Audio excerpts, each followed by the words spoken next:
Coming to you live from UiTM Kota Samarahan campus. This is the Premier's Debate Cup Challenge 2026. Ladies and gentlemen, tonight is an auspicious event. We are live streaming on TVS Channel 122 and TVS Inspire. Yes, Assalamualaikum warahmatullahi wabarakatuh and welcome. Thank you for tuning in from wherever you are, whether you are at home or whether you are live streaming this live stream right now on our TVS Inspire. You can download it for free on the Apple App Store and Google Play Store. Yes, tonight is all about the Premier Debate Challenge Cup 2026. This is the first time ever such a debate competition is held at this scale. Such a massive audience present tonight, and if you want to be part of the audience tonight, yes, you may do so. It is open for the public. And let me tell you a little background about tonight's debate competition. As I've mentioned, this is the first time it is held in such a scale, and for this particular event, it is fully mediated in English. And the reason why this competition is held, or rather established, is to establish an avenue, a platform for young Sarawakians to speak confidently, think critically, and of course to better understand the policies and issues that are shaping Sarawak's future. And despite its first edition, the competition managed to, or rather successfully attracted, garnered massive participations from 10 different higher learning institutions that formed 18 teams, and these 10 universities include UiTM Sarawak, UPM Sarawak Branch, Swinburne University of Technology, Curtin University Malaysia, IPG Batu Lintang, IPG Rajang, IPG Samarahan, Unimas, UTS, and ICATS University College. So how does this debate work? Well, generally a debate session would start with a welcoming, or rather welcoming remarks, opening remarks, and then we will move on to debate period and then closing remarks. But for this competition, the Premier Debate Challenge Cup will be adopting the Asian Parliamentary Debate format, whereby one team will be representing the government and the other will be representing the opposition. Each side will have 3 speakers and 1 reserve speaker, and 7 minutes are allocated for constructive speeches, while 5 minutes are allocated for reply speeches. But point of information, or POIs, are also permitted during constructive speeches. And of course, every debate session would have its juries, and this time we are fortunate to be juried by 3 very, very honorable adjudicators. Chief Adjudicator is Mr. Badrul Hisham, Deputy Chief Adjudicator Madam Mizan Muhammad, and the Tab Master will be Dr. Elvin Tie.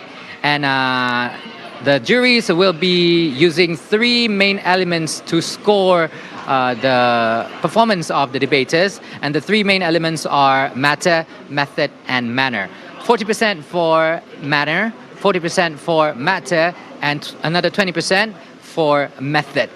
And yes, tonight, ladies and gentlemen, will be the final round, the grand final of the Premier Debate Challenge competition, whereby, I guess we will have some guests first. Okay, let's give some space for our honorable guest tonight.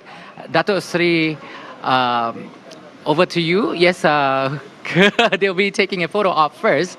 And for your information, ladies and gentlemen, tonight's event will be graced by Dato Sri Roland Sagawiin. He is representing the Premier of Sarawak, the Honorable Premier of Sarawak, Datuk Patinggi Tan Sri Abang Johari Tun Openg. As you can see, they are taking a group photo right in front of the photo booth set for tonight's event. And ladies and gentlemen, we can see other distinguished guests present as well. We have, and tonight's event is also participated by various sponsors, and they are also opening exhibition booths which are open for the public to visit actually. And yes, that is Dato Sri Roland Sagawiin representing the Premier of Sarawak, who unfortunately could not join us tonight. So ladies and gentlemen, let's go back to the competition. But I think, do we have time for me to do we go back? Okay, all right. Since we are running out of time, I'll be back to you for more information. But now let's go to the main event, the Premier Debate Challenge Cup 2026. Over to you.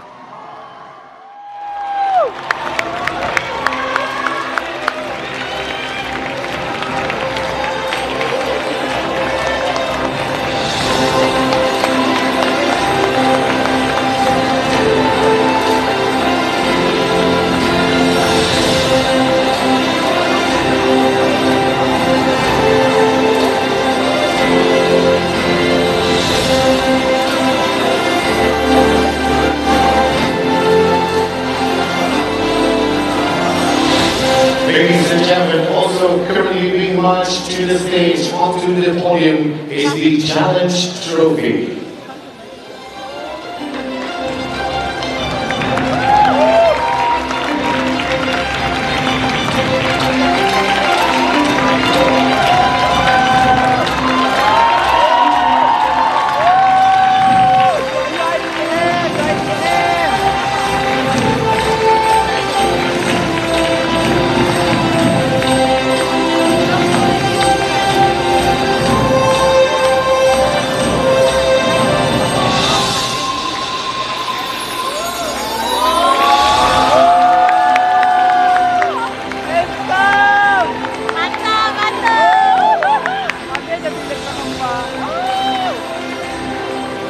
Distinguished guests, ladies and gentlemen, please remain standing for the national anthem Medanku, followed by the anthem of Sarawak, Ibu Pertiwiku.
kasih. Thank you very much. Please be seated.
applause, ladies and gentlemen. Harmony in Diversity, a welcoming dance performance that celebrates Sarawak's rich cultural diversity and the harmony in which its many communities live together. Bismillahirrahmanirrahim. Assalamualaikum warahmatullahi wabarakatuh. Salam sejahtera, salam Sarawak maju makmur, salam Azam Progressive. Our guest of honor, the Honorable Datuk Sri Roland Sagawiin, Minister of Education, Innovation and Talent Development Sarawak, representing the Right Honourable Datuk Tinggi Tan Sri Dr. Abang Haji Abdul Rahman Zohari bin Tun Datuk Abang Haji Openg, Premier of Sarawak, the Honourable Datuk Abdullah bin Haji Saidul, Deputy Minister in the Premier's Department, Corporate Affairs and UKAS, Yang berbahagia Datuk Haji Ismawi bin Haji Ismuni, Chairman of Azam Sarawak, Yang berbahagia Datuk Professor Emeritus Dr. Khairuddin Abdul Hamid, Special Officer to the Ministry of Education, Innovation and Talent Development Sarawak, Yang berbahagia Datuk Ambrose Cheng, Press Secretary to the Premier of Sarawak and Advisor to the Debate Challenge Committee, Yang berusaha Encik Ali bin Suhaili, Chief Executive Officer of Azam Sarawak and Organising Chairman of Premier of Sarawak Debate Challenge Cup 2026,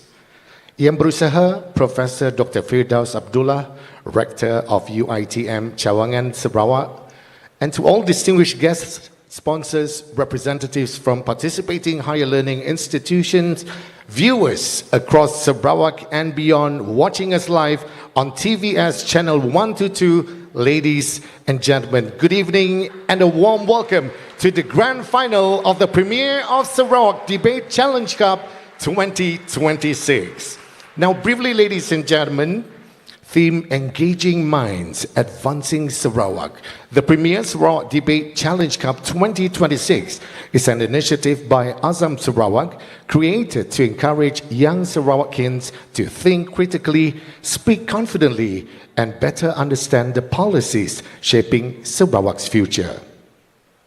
This year's competition has brought together 18 teams from 10 higher education institutions across Sarawak, creating a platform where young people can exchange ideas, challenge perspectives, and engage with issues that matter to the people and the future of Sarawak. Honored guests, ladies and gentlemen, we begin with a Doa recital. For that, may we invite on stage Afadil Ustaz Tuan Haji Muhammad Ihsan bin Haji Haize, Deputy Grand Imam of Sarawak, to lead the Doa recital. Tuan Haji Muhammad Ihsan, please.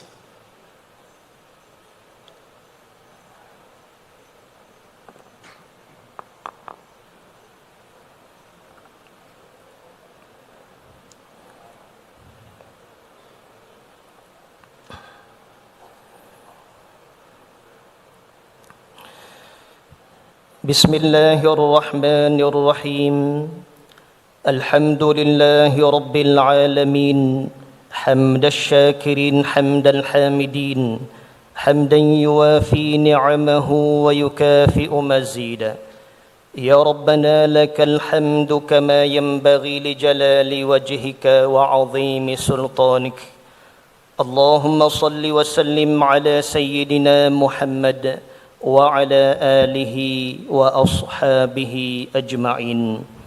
Ya Allah, the most gracious and the most benevolent, on this glorious evening and with the greatest of gratitude, we raise our hands seeking your blessings upon this grand final Premier of Sarawak Debate Challenge Cup 2026, which will be graced by the Honorable Datuk Sri Roland Sagawiin, Minister of Education, Innovation and Talent Development Sarawak, representing the Right Honorable Premier of Sarawak.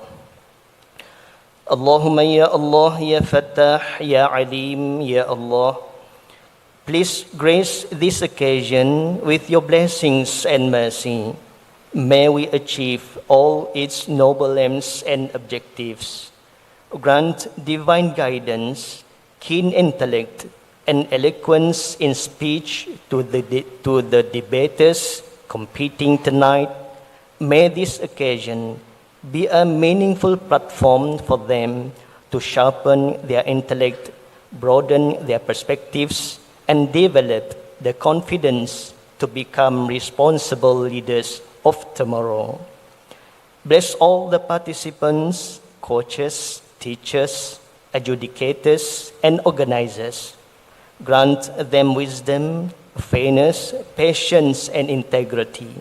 May every argument presented tonight be guided by truth, reason, and mutual respect, and may every decision made be fair and just. We pray for the continued success of Sarawak in nurturing a generation that is knowledgeable, critical in thought, confident in expression, and committed to unity and harmony. May our young people always use their voices wisely and positively for the betterment of society. Allahumma ya Allah ya Dhal Jalali wal Ikram. Bless our nation, our leaders, and our people with peace, harmony, and prosperity. Grant us the ability to work together in unity and wisdom, ensuring that our collective efforts bring forth a future that is just, progressive, and filled with your divine guidance. With humility and sincerity, we place our trust in you, O Allah. Accept our prayers, forgive our shortcomings, and grant us success in this world and the hereafter. Allahumma bika nasta'in wa alayka natawakkal wa anta rabbul arshil azim. Irhamna ya Rabbana fa innaka anta arhamur rahimin.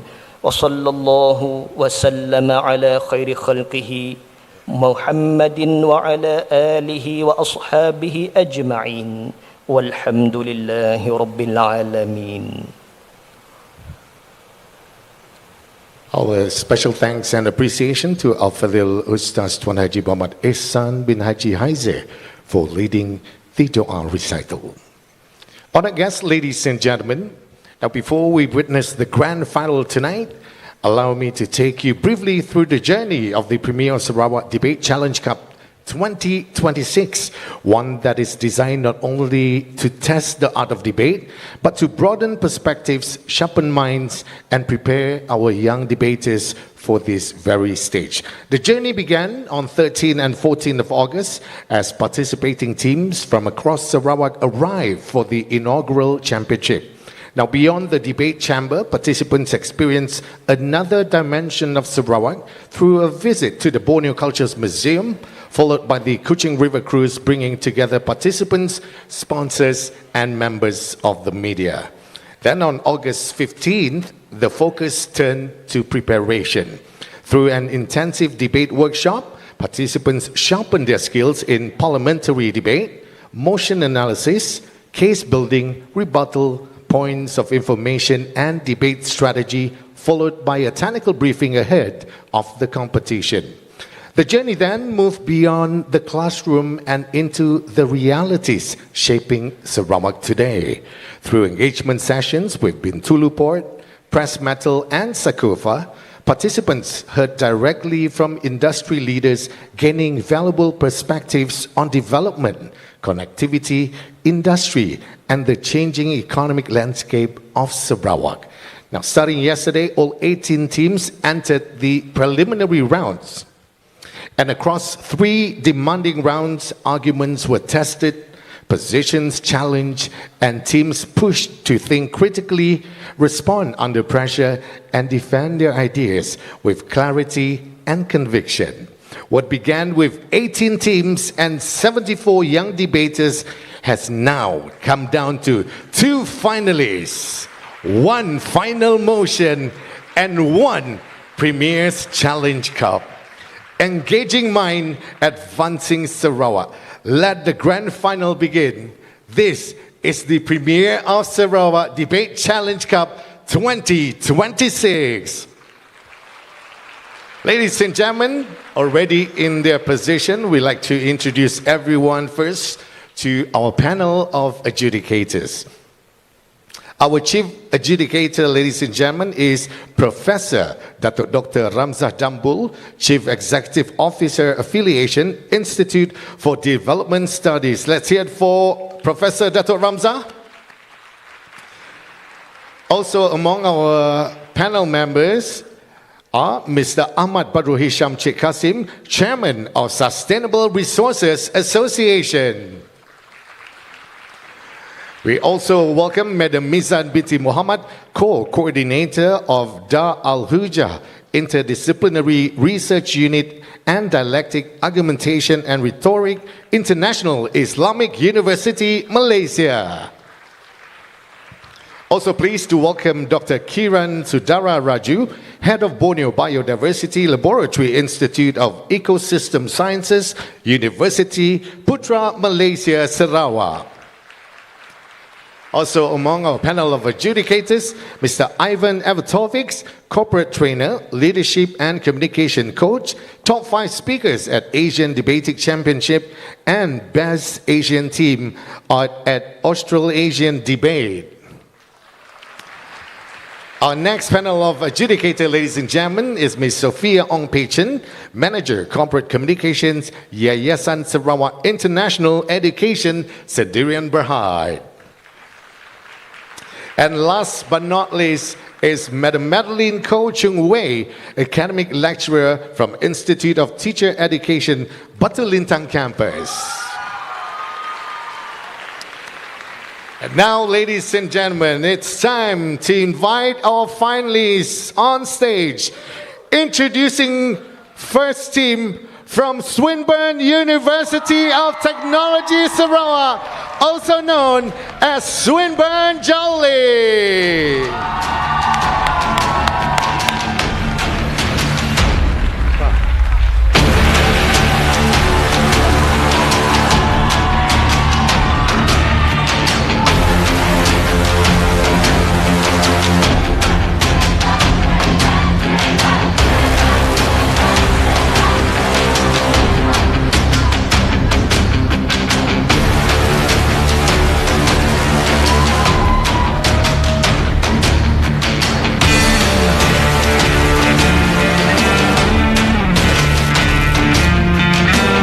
The atmosphere is already electrifying. Time to introduce our next finalists. Please put your hands together and welcome on stage Team 1 UiTM.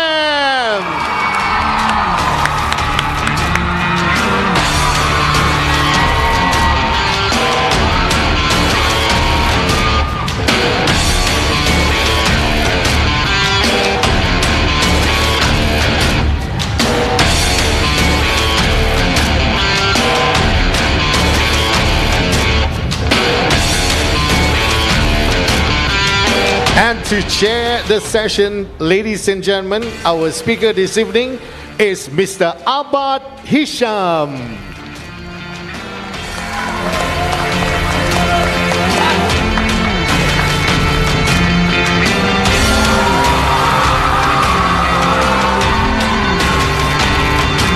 I now hand over the floor to Mr. Speaker. Thank you.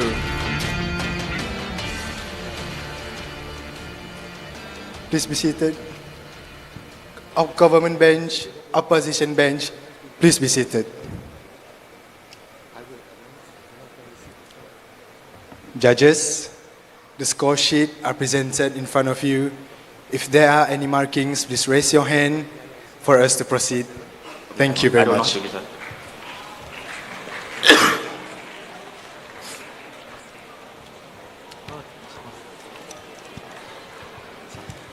Government bench, are you ready? Yes, let's go.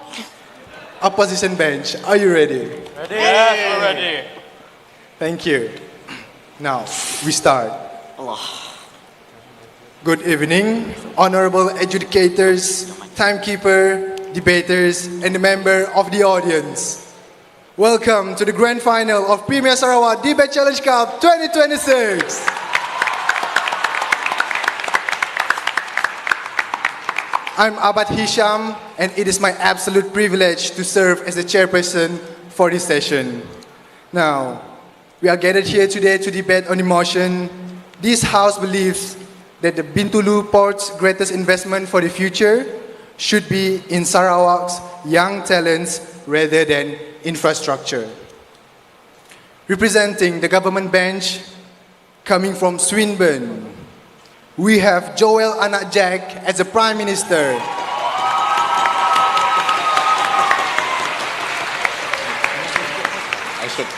Muhammad Adib Rushdan bin Suharman as the Deputy Prime Minister.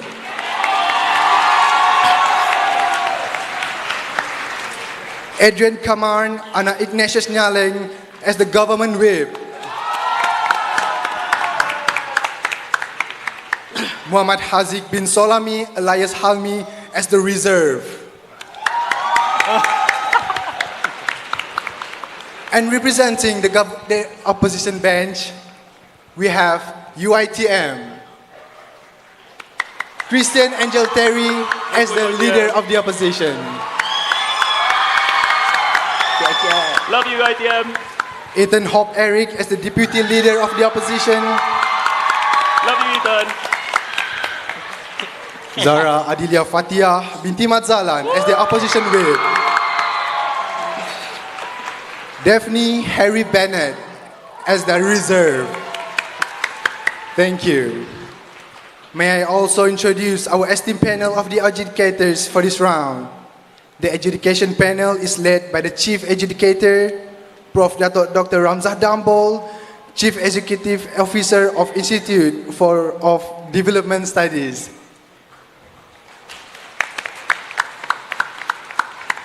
Our timekeeper for the final is Mr. Muhammad Nazirul. Now, a quick reminder for the rules. Each main speaker will have 7 minutes of speaking time. Points of information may be offered within the first and the 6 minutes. The first and the last minutes are protected time. Without further ado, to open the case for the proposition, I now invite Prime Minister Joel Anak Jack to take the floor. You have the floor, sir. Here.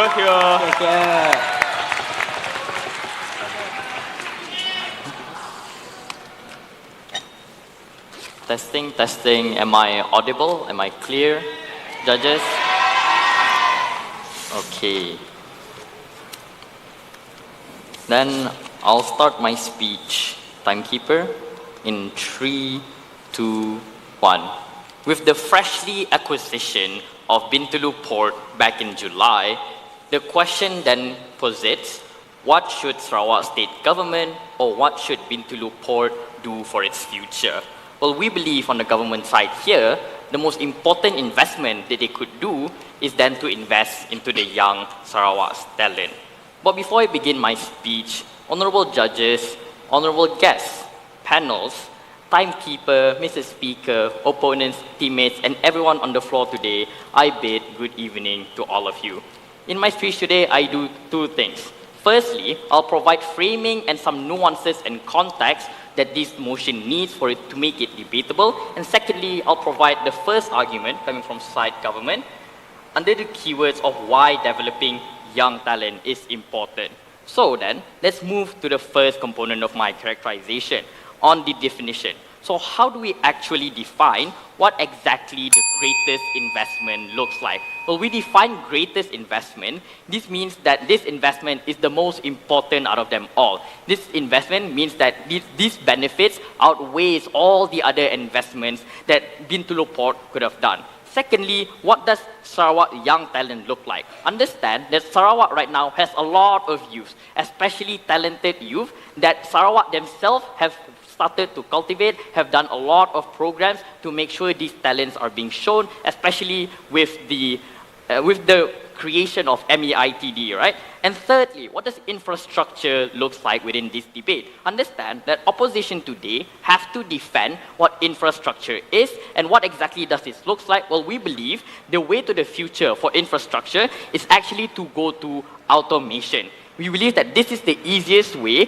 that opposition could define infrastructure today. Secondly, who are the main stakeholders within this debate? Well, we've identified two main actors. Firstly, Bintulu Port themselves. How exactly do they look like right now? Understand that just back in July, Sarawak state government have acquired Bintulu Port, and now it belongs under the Sarawak state government. Understand that Bintulu Port is the largest port not only in Malaysia but also throughout ASEAN in terms of LNG export. In fact, if we were to compare it to the whole wide world, Bintulu Port is the third largest in terms of the LNG export, meaning that the infrastructure existing in the current model, in the current status quo, is already big enough in the first place. Another framing then comes is that Bintulu Port actually handles a lot of sectors, such as LNG management, trading management, export and import of LNG products, the crew, storage container, and so on and so forth. So what then is the burden coming from government side? Well, the burden today is very simple. Our burden today is just to prove how, by providing these young talents some development program that they could go into, we would then be able to provide more benefits, not only to the Bintulu Port itself, but to Sarawak state government as an extension, because Sarawak state government have acquired Bintulu Port in the first place. So what then is opposition's burden, or what do they have to achieve? Very simple. Their goal within today's debate is to just prove to us why exactly investing in infrastructure is actually the best way to go, and why infrastructure is actually the best development or the best investment that they have to offer today. But before I continue, a few call-outs. Number one, this debate is not about feasibility, because we have to assume that both sides will be able to do it in order to make it fair. Secondly, we are not saying that investment into infrastructure is bad, because understand that we just have to prove that it is more beneficial, and that is it. So what are the issues within today's debate? Well, understand that in the current status quo, because Bintulu Port was just freshly acquired, this means that there's a lot of structural changes around there. Understand that right now, with no federal support backing them, what does this look like? Is that this looks like the workforce within Bintulu Port, I'll take you later, the workforce in Bintulu Port are barely there. Right now, understand that even though Anwar Ibrahim said that they're giving us this Bintulu Port because they believe that Sarawak has sufficient resources, understand that in the current status quo, this doesn't really reflect like that. What this reflects is that we can actually barely maintain the operation of Bintulu Port right now. Understand that Bintulu Port, being as large as it is a very complex and a very busy port in the first place. Hence why we believe that today's motion actually remedy these issues. Why, I will explain to it in my argument, but before that, yes. You have mentioned pertaining to that the Bintulu Port actually contains that 6% of global LNG exporting. Why do you feel like that shouldn't be a priority in its investment as compared to the young talent? They mentioned that Bintulu Port is the 6th largest port, handles 6% of LNG export and import in the world. Sure, we understand that. Understand that right now this proves that the infrastructure is already good enough in the first place. We're already 3rd in the world. So why exactly do we need to expand more in this infrastructure in the first place? That is what they must clarify, ladies and gentlemen. So moving on to my argument then on why developing young talent is important. 2 analyses. First analysis, understand that young talent is the backbone of the future. Without young talent right now being developed, we say to you that the future is bleak. Why exactly? Because we've explained to you in the status quo, we have barely minimum workforce working there trying to maintain this in the first place, right? And infrastructure, as we have explained, already exists. So this is why, under this specific scenario, having more young talent that can actually utilize this infrastructure properly is then better at the end of the day, ladies and gentlemen. Understand that the young talent right now, or the people in the workforce right now, are not at the level where they can actually handle the workforce or the Bintulu Port, because we just freshly acquired it, and because we don't actually have developed any new talents to actually handle the workforce that comes with it, to actually have the skills needed to come with this. This then leads to my second analysis, how we reduce the uncertainty of the future. This motion is talking about the future. A lot of the variables in the future can actually tackle or Bintulu Port, or can actually be controlled or uncontrollable. So understand that the two controllable variables are then the workforce and then the infrastructure. Well, the infrastructure, we've already explained how we already have sufficient of it. So then we must focus on the workforce because we need more skilled workers, we need more workers in general, and we need workers that are adaptable. So if you want to side with a world that actually wants to make Bintulu Port better and want to make Sarawak better, then please side with side government. Thank you.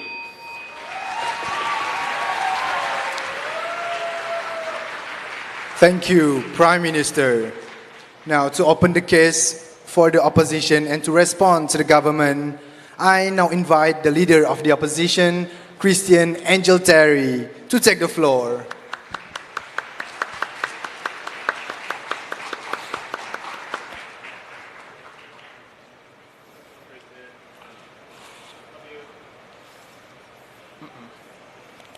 Hello, hello?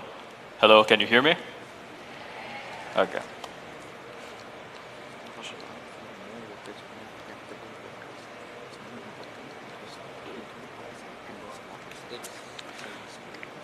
I'll begin my speech in 3, 2, 1. When I look into the idea of what exactly it means whenever we invest for the future, I would not only currently look at the status quo, but what exactly is currently expected of Bintulu Port when it says that it requests to invest for the future, and whether or not the weigh-in of between young talent and infrastructure is within the debate that we are in discussion of today. And before I move forward, of course, I would like to bid a good evening to the honorable guests, honorable judges, members of the floor, and side of government.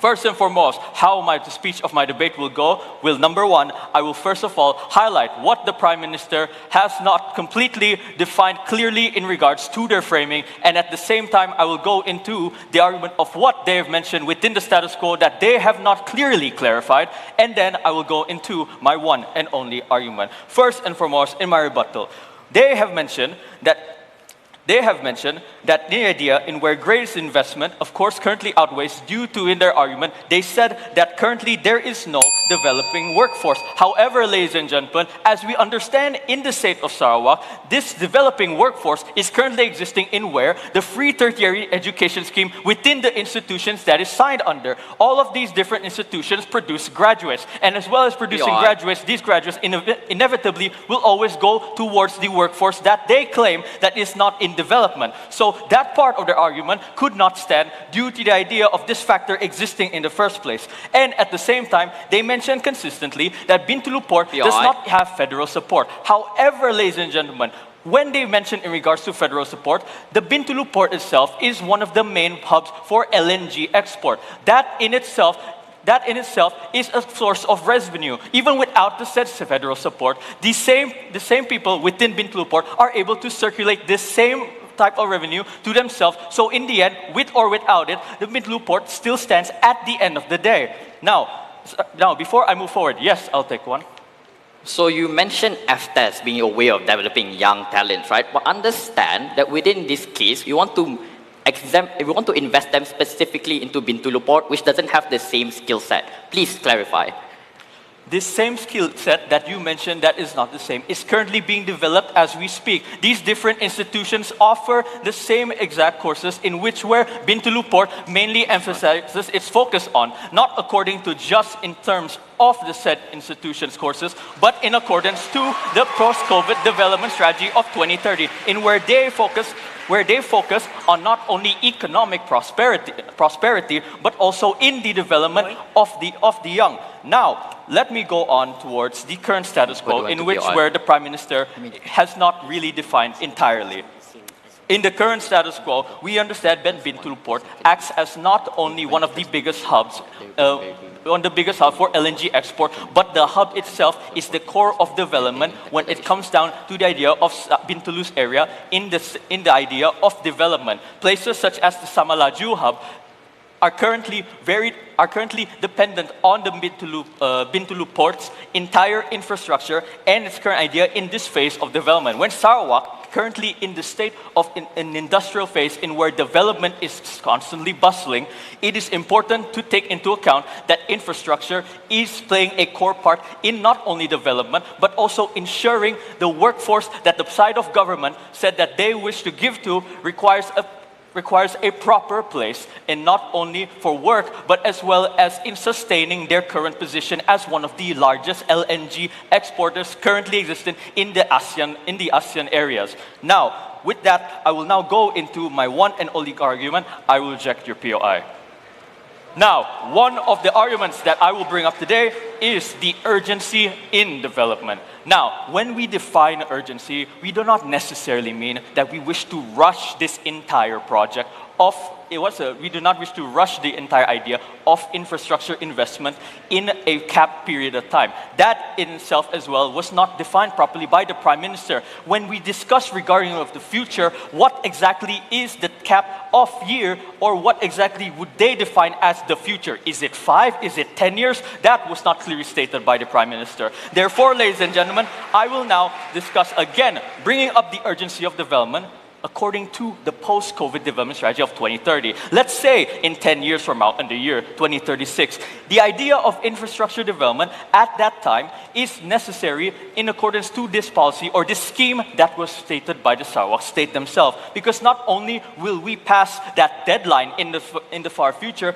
but inside as well, the same infrastructure development would not be the achievement within the post-COVID development strategy would not be possible without infrastructure development. Because at the end of the day, young talent, if we look realistically, will not go anywhere. These young talent, the stakeholders that the government side have constantly brought up are not limited to certain years. They will inevitably be there. So, in terms of weighing in, which actually serves a great investment for the future is inevitably the infrastructure, because these same people that are essentially the young talent will obviously be a part of the same infrastructure that we wish to invest in. So in our best case scenario, at the end of the day, we will have not only a sufficient infrastructure for the young talent to be a part of, but in our worst case scenario, where young talent, that's said by the Prime Minister, would obviously be invested on, there exists no infrastructure within Bintulu Port to be able to accommodate for these very same people that they promised themselves to prioritize and to as well put majority of their investment in. So, ladies and gentlemen, allow me to rehash and clarify what exactly the opposition stance was. We believe that the young talent aren't necessarily an investment that should be atop that of infrastructure. We are not undermining, number one. And secondly, we are also looking in the bigger picture in where the infrastructure is something that requires to evolve over time. When infrastructure requires modernization, which will be discussed further by my Deputy Leader of Opposition, it is essential that Sarawak breaches this gap and closes this timeline in which where Sarawak currently faces the issue of facing a future that we ourselves are currently uncertain of. So the young talent still being pertained in these same institutions will not go anywhere. These same stakeholders at the end of the day will currently be in a state in which where the investment is already being given by these different institutions that provide not only proper education for them, but a future in where they have an infrastructure to depend themselves on in the place of Bintulu Port. And that, ladies and gentlemen, is why we on the side of opposition oppose this motion.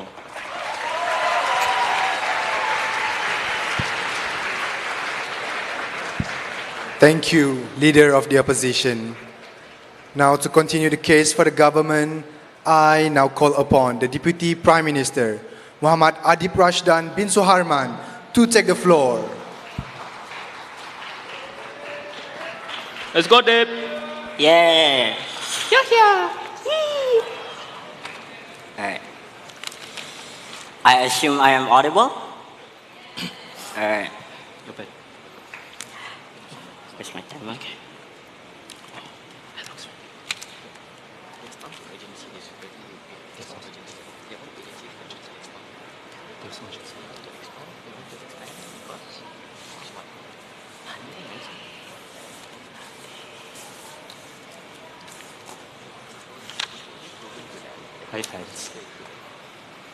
I'll begin my speech in 3, 2, 1. Ladies and gentlemen, growing up as a disabled, I knew I was restricted. However, by 8, I like to play chess. By 14, I like to debate. By 15, I like to edit. With the correct environment and the support, I was able to become a state player for chess. I was able to be in finals here as a debater, and I was able to become an editor as a source of income. Now, why does this happen, ladies and gentlemen? It's because of the correct environment and the support from those people who helped me develop these skills. I am proof that it is very important for us to develop these young talents, ladies and gentlemen. Let's start off with what the Prime Minister has stated. Number one, they said that young development talents is already sufficient in the status quo with a free education, right?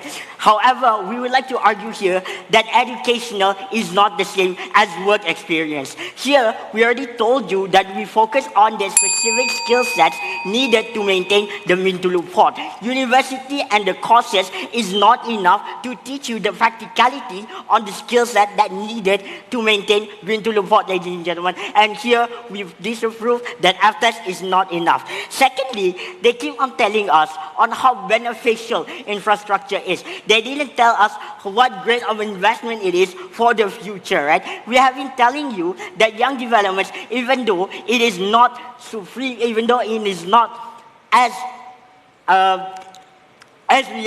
we can see in front of our eyes, we believe that it is the greatest investment for the future, in which I will prove to you later on. Now, therefore, their whole point of beneficial is not aligned in the spirit of the motion, which is why it is the greatest investment for the future. Now, let's go into my argumentation, right? Number one is that why the development young talent is important in order to further upgrade Bintulu Import, right? As my Prime Minister has stated, Bintulu Port is the third largest LNG export, right? Which means that globally, everywhere, almost every country around the globe is using this port. And we just bought it in July. Therefore, the operational is fully under Sarawak government, right? We need these young talents in order to develop their skills so that they can maintain these things, right? However, it is not just for the young talents, it is also to maintain and further upgrade the Bintulu Port, right? Now, how so, right? We already told you that practicality is different from education, right? These young people eventually becomes the next generation in order to maintain Bintulu Port, right? Spending time and money for these talents, for this specific skill set and experience, it will eventually increase the output of what the Bintulu Port can do in the current status quo, in which we believe that developing this skill set will be better for every stakeholders in today's debate, right? Quality, and also the output is what we needed here, right? Right now, we have barely minimum skill set, right? Sure, it is sufficient in the long term, right? But however, if we take on the greatest investment, which is infrastructure, it means that they're going to expand on what Bintulu Port is. Like my Prime Minister has stated, they have multiple sectors, right? However, in the current status quo right now, I have told you that we have barely minimum. What would happen if the infrastructure is expanded and we're still at the level we are right now? Therefore, we believe that the greatest investment should be in the young talents rather than infrastructure right now, right? Sure, we tell you that infrastructure is undeniably good. All those beneficial things you said, we agree. However, in order to make those infrastructure be useful in the future, we need these young talents in order to maximize what their infrastructure has in the first place. Right? However, right now, okay. Now, what is the importance here, ladies and gentlemen? Not yet. The impact here, ladies and gentlemen, is that Sarawak actually has the obligation to maintain these things. We have told you that Sarawak just recently bought Bintulu Port last July, which is not even a month ago, right? Therefore, Therefore, ladies and gentlemen, everything is new. Operational is new, right? The current thing that we have right now is still unclear. We have very little info on how to operate it. Therefore, we need these young talents to be the future in order to maintain Bintulu Sport and further upgrade it in the future, which in the end will be better not only for Sarawak, not only for the Malaysia, but for the global right. Now,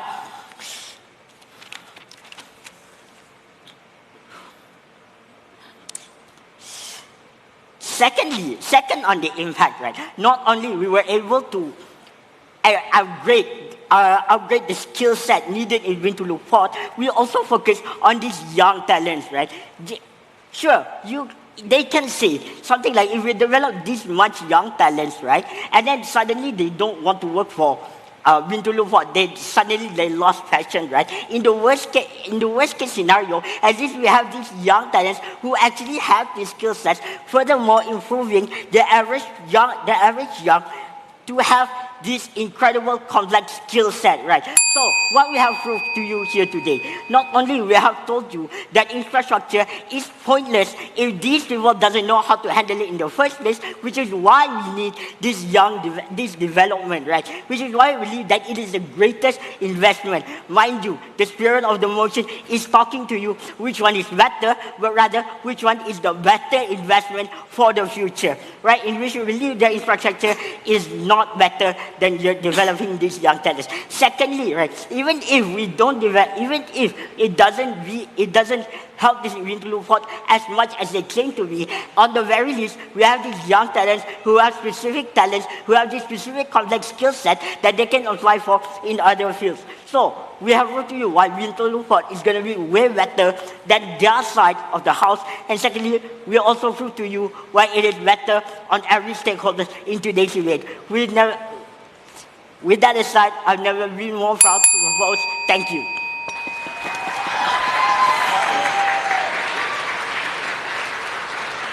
Thank you, Deputy Prime Minister. Now, to continue and build upon the case from the opposition, I now invite Deputy Leader of the Opposition, Ethan Hope Eric, to take the floor.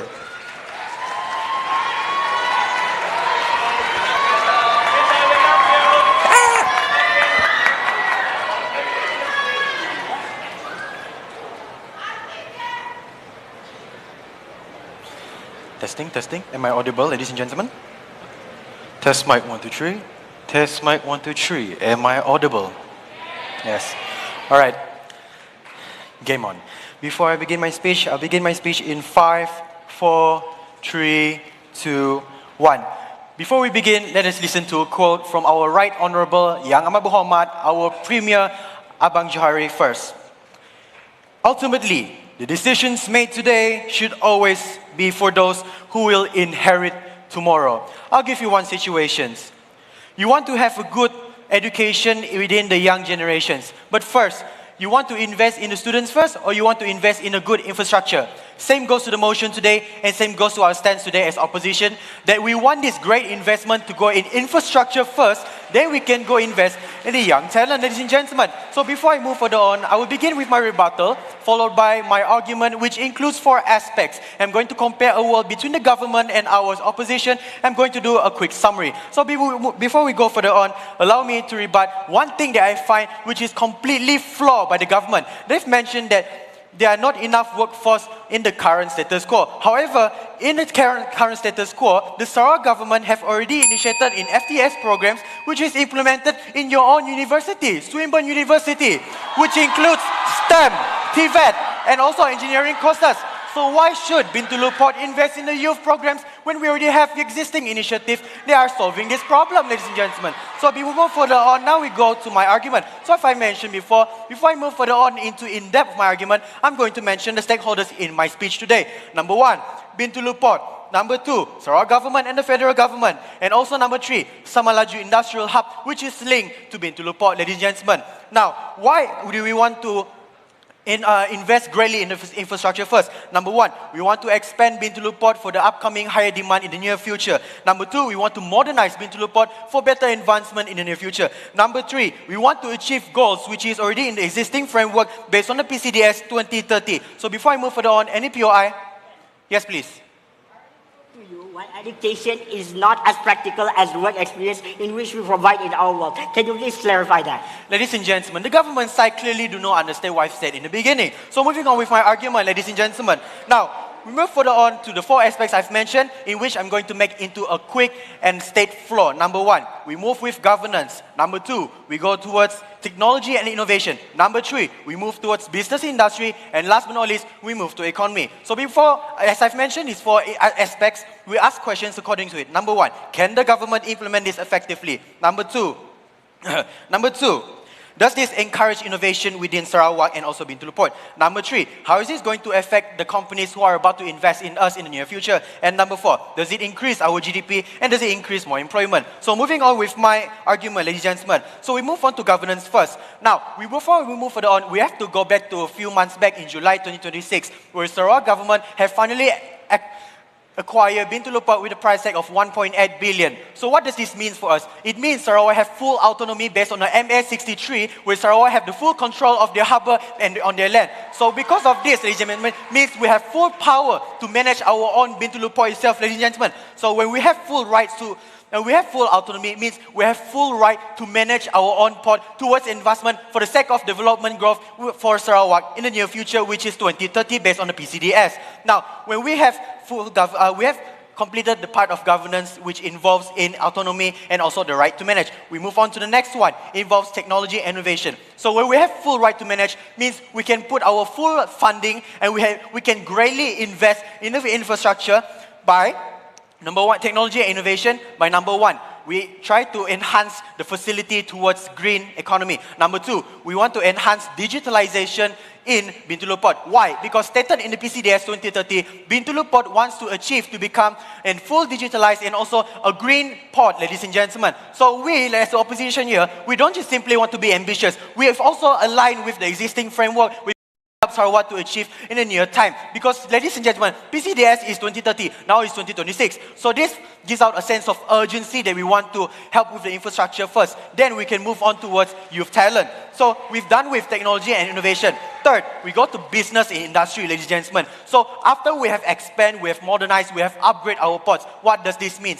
This means more interest from the outside investors, ladies and gentlemen. Imagine that when we have a bigger port, we have a more advanced and digitalized port, more and more investors will be interested to come to invest in Sarawak, especially when Bintulu Port is heavily linked with Samalaju Industrial Hub, where it contains many primary sectors, example, green technology and also LNG and also petrochemical, ladies and gentlemen. So because of that, we move towards economy. This increased our GDP even faster before 2030 if we manage to heavily invest in the infrastructure to begin with, ladies and gentlemen.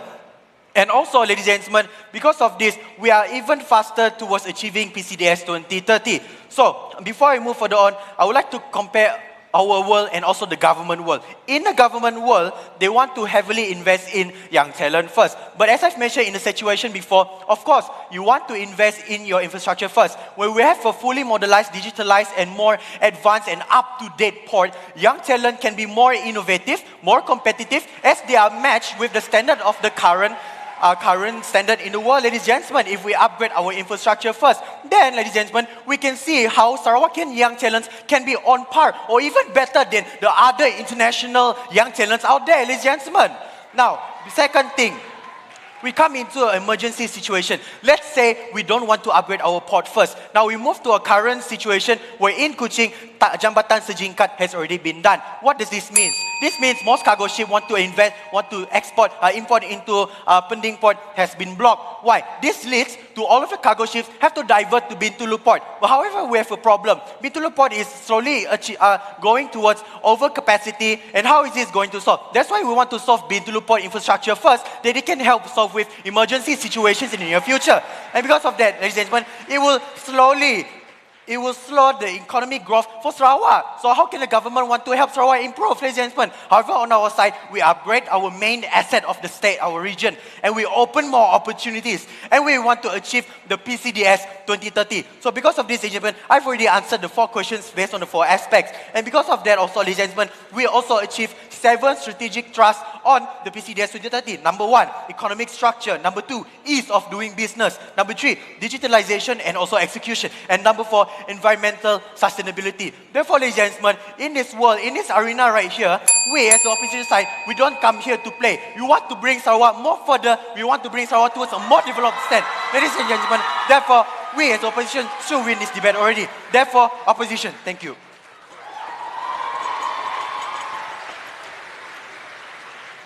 Thank you, Deputy Leader of the Opposition. Now, to summarize the case from the proposition bench, I now call upon the Government Whip, Adrian Kamar Ana Ignatius Nyaleng, to take the floor. Please.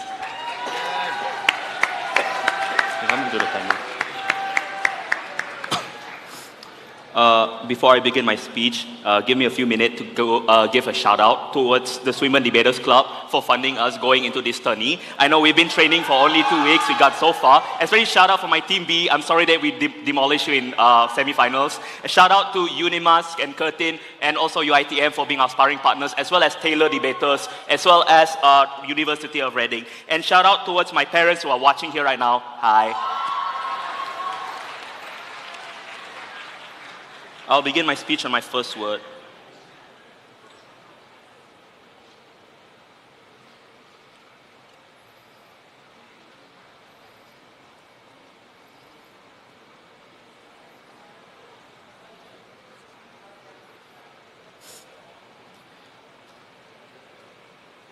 Chair, my parents supported me by encouraging me going to any debate trainings when I was younger, when I wanted to try out debate, because they are not for certain that to develop someone is to encourage them to actually pursue on this field. To encourage this is why we already ensure that we are going to show how, by developing this sort of talents, are going to better benefit Bintulu Port in the longevity of scheme. This is what my Prime Minister and my Deputy Prime Minister has already delivered in the first get-go. But before then, I will go into a very various amount of things I need to cover. First on case rehash, then rebuttal, call-outs, and finally on my clashes. Right, now going very simple into my rebuttal, in which I will respond towards the entirety of the opposition bench. If only Ethan's speech were as beautiful as him, I would probably falter for him if I was a girl. But sadly, I'm a guy. So, let's talk about the development and the workforce that they talk about, right? They love to harp upon by the fact that if you build infrastructure, suddenly you have this sort of fail-safe plan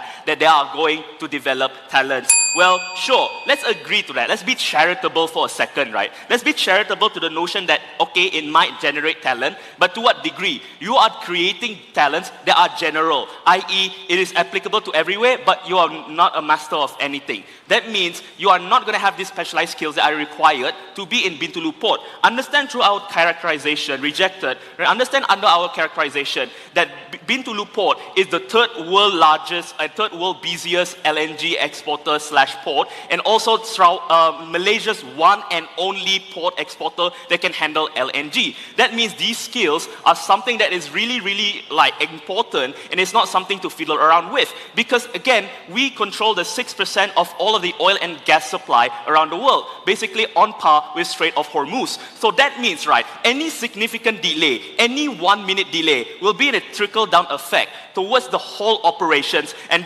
will put Malaysia into accountability.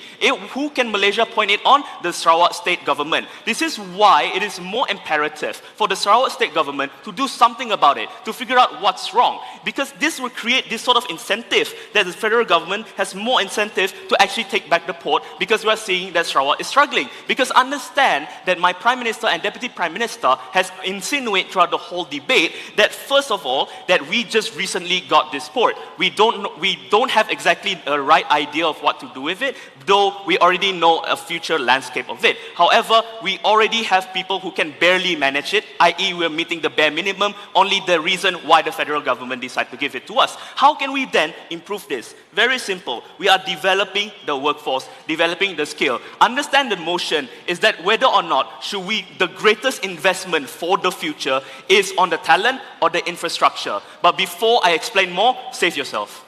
Labor migration happens on side government. How can side government ensure that these young talents being invested can be retained in Sarawak in order to work for Bintulu? Please respond. Can a 7-Eleven worker adapt to the work culture in Bintulu Port? That's the question you need to answer, okay? Because understand then, right, this is something in the interest of Bintulu Port. Bintulu Port, more likely or not going to hire some random person who have 5 years working experience on something that they just have general skill. More likely or not, they want to find people with specialized skills. But we do not want to aim for people outside. We don't want to get expats. We don't want to get West Malaysian as much as possible. Why? Because we need to fulfill the state government obligation to make Sarawak more open jobs for the people of Sarawak. How can we then better develop this? Simple. We train the workforce. By training the workforce, we're giving them skills. We're improving the workforce in the industry of Bintulu Port, and that's a trickle-down effect on making more justification on why they will improve the infrastructure. Because this is the one very simple call-out to a side opposition. They've never clarified why is it really important for us to rush the development, why we rush the expansion, even if, because the place itself, Bintulu Port itself, the infrastructure is working perfectly. There's no wrong. They've never mentioned that there's anything wrong. They mentioned that, oh, yeah, we're just going to have an expansion. But why the rush? Why the urgency? They've never clarified this because, matter of fact, they don't understand how to operate a port in the first place. This is why we understand that ignorance is something in the problem here, but rejected. But ignorance can be taught, so I'm going to educate them. Simple. Second then, more on infrastructure equals to more investment. This does not make sense. Why? Because first, sure, you are going to get people who are going to develop and expand Bintulu Port. That means you're going to get more funds out people who are going to construct. Then what? You have a very large office space, a very large port with not enough workers. Now, this is a very simple analysis that can be run down, because if you don't have enough workers, skillful workers that can run this port, then the port is more likely or not going to struggle even harder. This is what side opposition failed to argue and failed to understand, because they love to just characterize what are the benefits and never look the harms. Now then, very simple, going into the case rehash. Now these are the 4 core principles that I think I need to educate side opposition.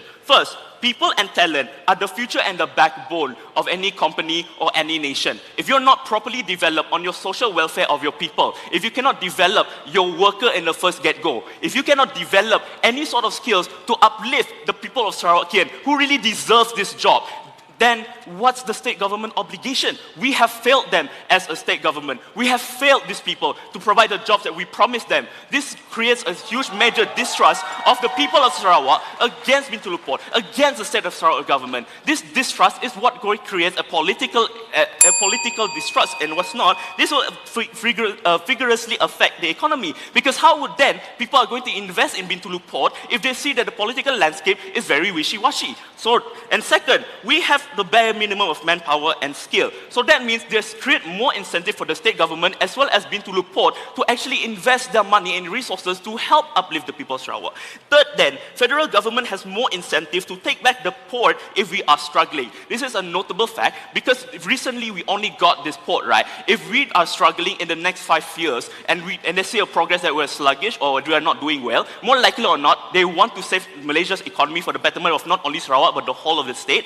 More likely or not, they want to take it back. This is going to create a more harmful narration towards the MA63. Hence, the need to invest the talent than the infrastructure. So, in this sort of sense, we understand how this can expand the Bintulu Port interest in the first get-go. They understand that this is how exactly you run a port. And they understand that this is the most charitable way for me to engage all of their useless benefits. Because if you cannot uplift the people, why bother side with government? Here.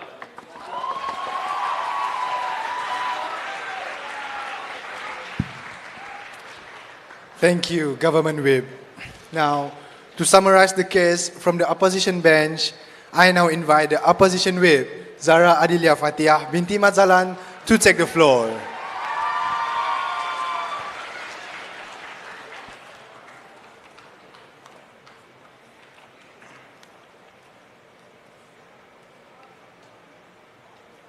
Hello, hello. Am I audible? Can you hear me?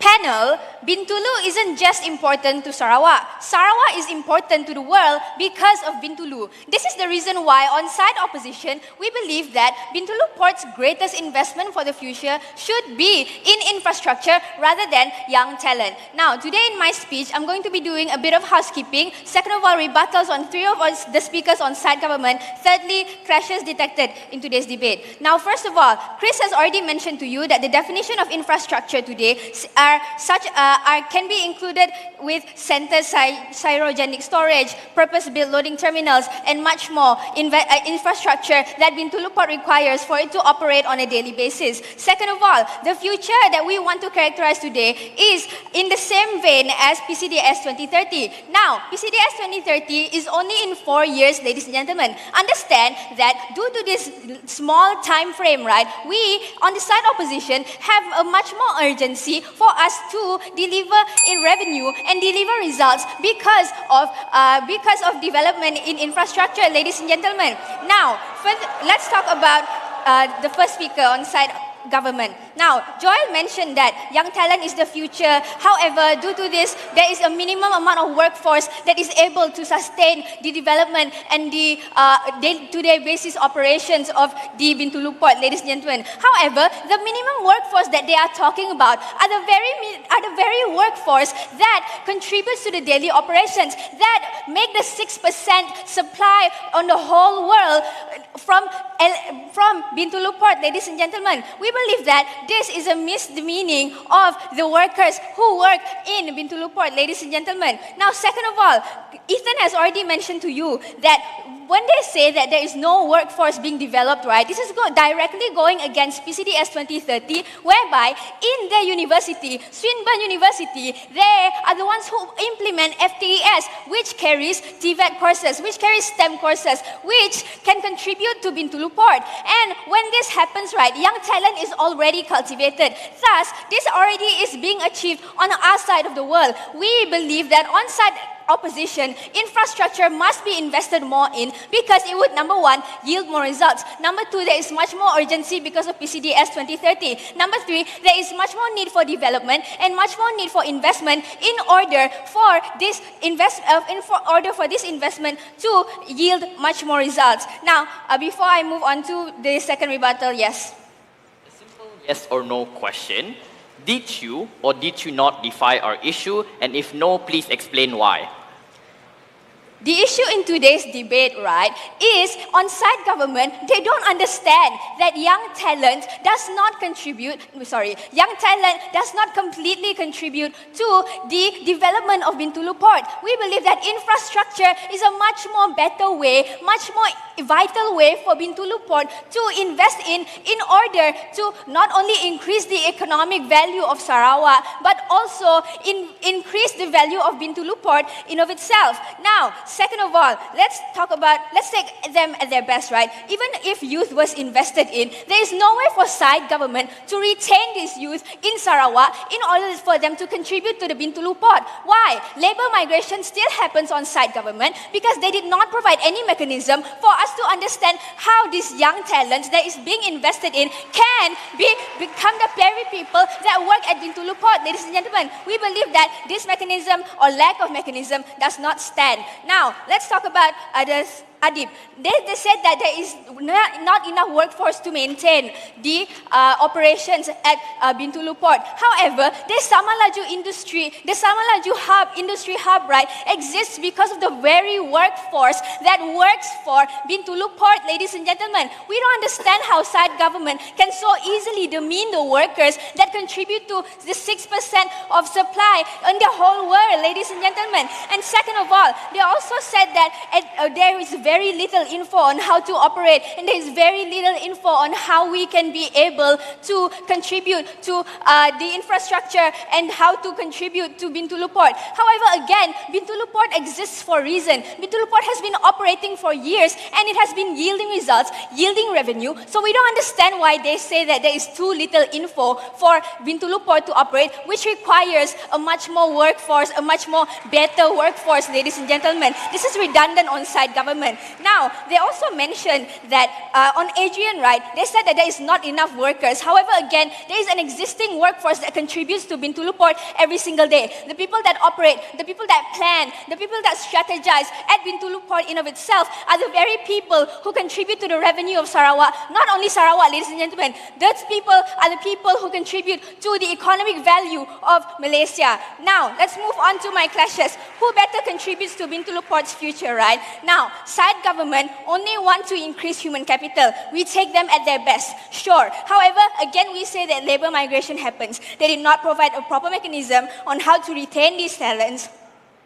And investment does not guarantee human capital. What are the harms on side government? Number one, if they invest in youth, right? If they invest in young talents, these young talents, because there was no mechanism provided by side government, there is no way for them to ensure that these youth can work for Bintulu Port. Number two, if they invest in youth, right? There is no way for us to determine whether or not these youth will be able to get a job at Bintulu Port. This means that there will be an oversupply. This makes more harms on side government compared to side opposition, whereby we want to invest in infrastructure in order for the development and in order for Bintulu Port to gain the best option, which is to invest in infrastructure, ladies and gentlemen. Now, infrastructure must be invested in because, like I've said, like Chris and both Ethan have said, number one, because of the PCDS 2030, there is a sense of urgency because we need to chase this deadline, right?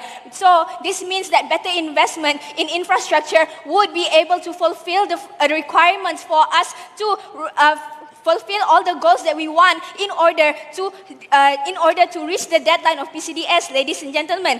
Now, even if the youth on side government thrive, right? Again, there is no way for us to determine whether or not this youth can be employed at Bintulu Port because why? Number one, they have not mentioned how to retain these talents. Number two, there is no mechanism provided by side opposition, by side government, ladies and gentlemen. So, what have we told you today? I've told you about how infrastructure is much more beneficial to be invested in because it will yield more results. It has already yielded results, ladies and gentlemen. Thus, it would be a much better investment for Bintulu Port to invest in because we already know how much of a quality, how much benefits that has been reaped by the Sarawak government because of Bintulu Port. And for all these reasons, I'm very disappointed in side government because I thought the men on there would put up a fight, but I guess not.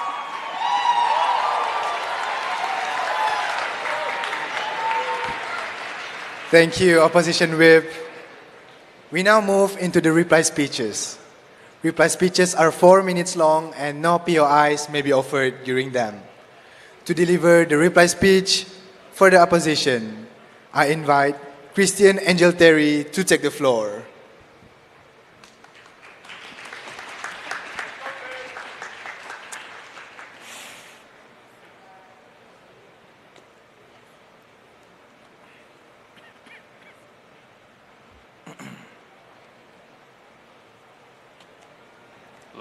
Hello? Okay.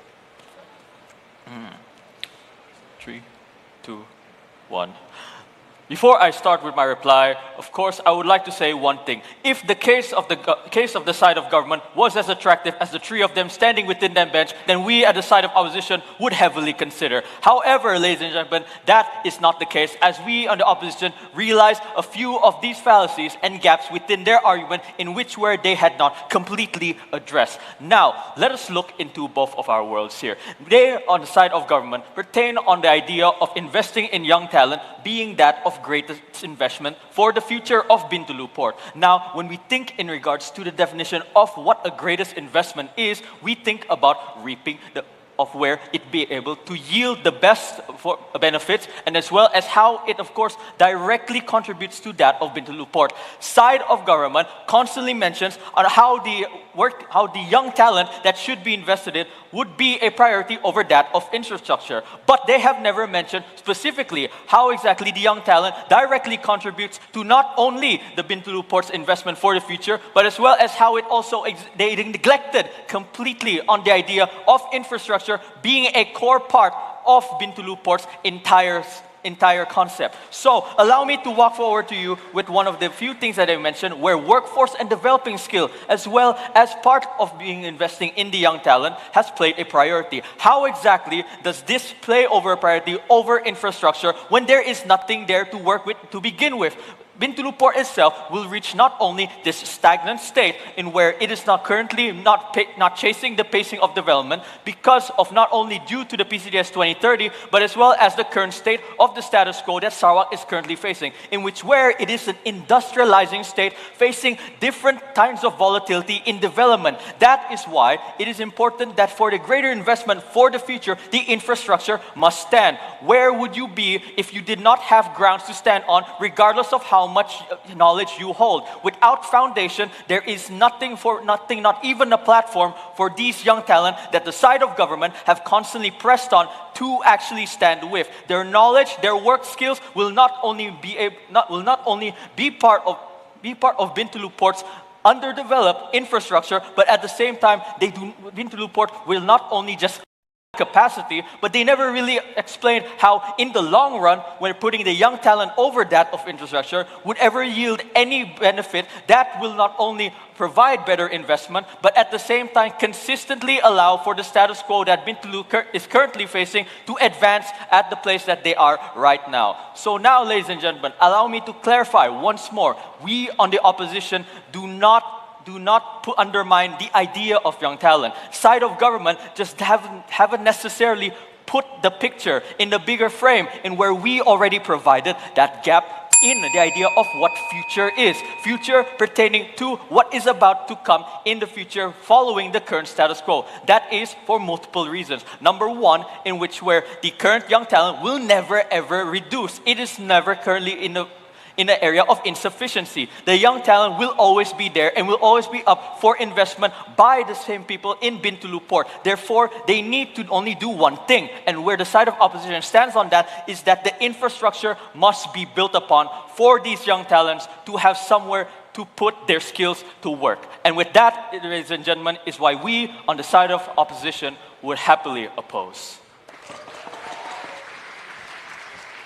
Thank you, Christian Angel Terry.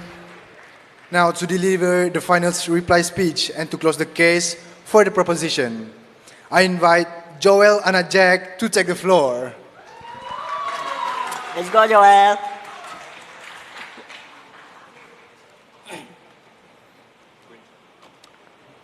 Am I audible? Am I clear? Hello, hello, okay. Before I begin, I would like to shout out my high school teacher for helping me and pushing me throughout debate. I would like to shout out my friends along here, Swinburne Debaters Club, Curtin, Unimas Reading, all of our SPAR partners that we work with. I would like to shout out my family that helped supported me from high school up until now. Okay, so timekeeper, I'll start my speech in 3, 2, 1. Ladies and gentlemen, let's look at the status quo today. Let's look at who is sponsoring this tournament in the first place. Who is this sponsor? Well, one of them is Bintulu Port. Why? Because they believe in developing youth in the first place. And that's why they are incentivized to actually sponsor this tournament. So this shows that Bintulu Port themselves understand the importance of this in the first place, ladies and gentlemen. But okay, let's get into the debate today, right? The debate today has been quite messy. But let's take a look at this one simple question that opposition has to answer. Opposition have to answer why exactly does Bintulu Port need to expand their infrastructure. They give you all of these benefits, right? Sure, but understand, within today's debate, both sides have expansion in infrastructure. Both sides have developing Sarawak's young talent. We just wanted to point out why exactly is this important. So whatever benefits that opposition side have said actually does exist on our side as well, and we also prove to you why it exists better. Secondly, what exactly did they do to answer that question, right? Prime Minister just said we needed to expand. Deputy Prime Minister said we needed better economy. All of that benefits exist on the our side. Whip didn't bother to answer that question at all. Secondly, what are the flaws under their case? Understand that they never defy the issue that we have established. The issue that we have established is quite simple. Due to the change of who is handling Bintulu Port in the first place, changing from federal to Sarawak state government, understand that what is lost is number one, the federal backing this Bintulu Port in the first place. Number two, there's going to be structural reform and a lot of workplace changes, so on and so forth. So we explained to you that the issue then happens that Bintulu Port right now, from my speech, Prime Minister, until my reply speech, all of my members did it, that Bintulu Port is barely maintaining operation in the first place. We don't have enough skilled workers in the first place. They never engage on this issue, so we assume they accept it. So understand now, the urgency is how exactly do we get Bintulu Port to expand more than just barely maintaining. All they said was expand infrastructure. Well, if you expand infrastructure, but there's no workers, then who is going to work at that infrastructure? This doesn't make sense, ladies and gentlemen. Thirdly, they talk about the Young Talent Development Program, blah, blah, blah, right? We say to you that we provide this program because we teach them a specific skill set that is going to be very, very worth it for Bintulu Port. Understand that most likely these workers are going to this program because they need a job. That's exactly why they go to this program. But what do they say as their alternatives? FTES. Well, sure, FTES is good, but FTES also exists on our side. So we don't understand what the point of their alternative is in the first place. And number two, they don't exactly solve the issue of having barely maintaining operation in the first place. Here's what they assume. They assume that on our side, there's no infrastructure expansion, which we've already proved to you is wrong from my framing earlier on. Number two, they assume that there are already skilled workers within Bintulu Port in the first place, which we've already proven to you why it's wrong. So basically, their whole case is standing on assumption and lies that they've proved to you in just flowery words without any evidences backing it up in the first place. So then, the clash here is very simple. Where is the urgency? We've provided to you the reason, the issue of what is happening right now, and we provided to you why exactly it's important that we fix it and how do we fix it. They never mentioned how they tackle this issue. They never mentioned any issue that they brought up and how do they tackle that issue. We asked them, is there any issue happening in Bintulu Port right now? No, that's what they said. So why then is the need to expand infrastructure?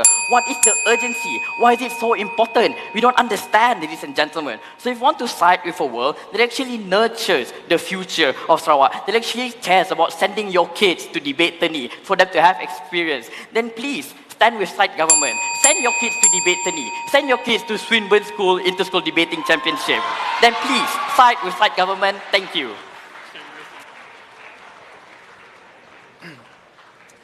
Thank you, Joel and Jack.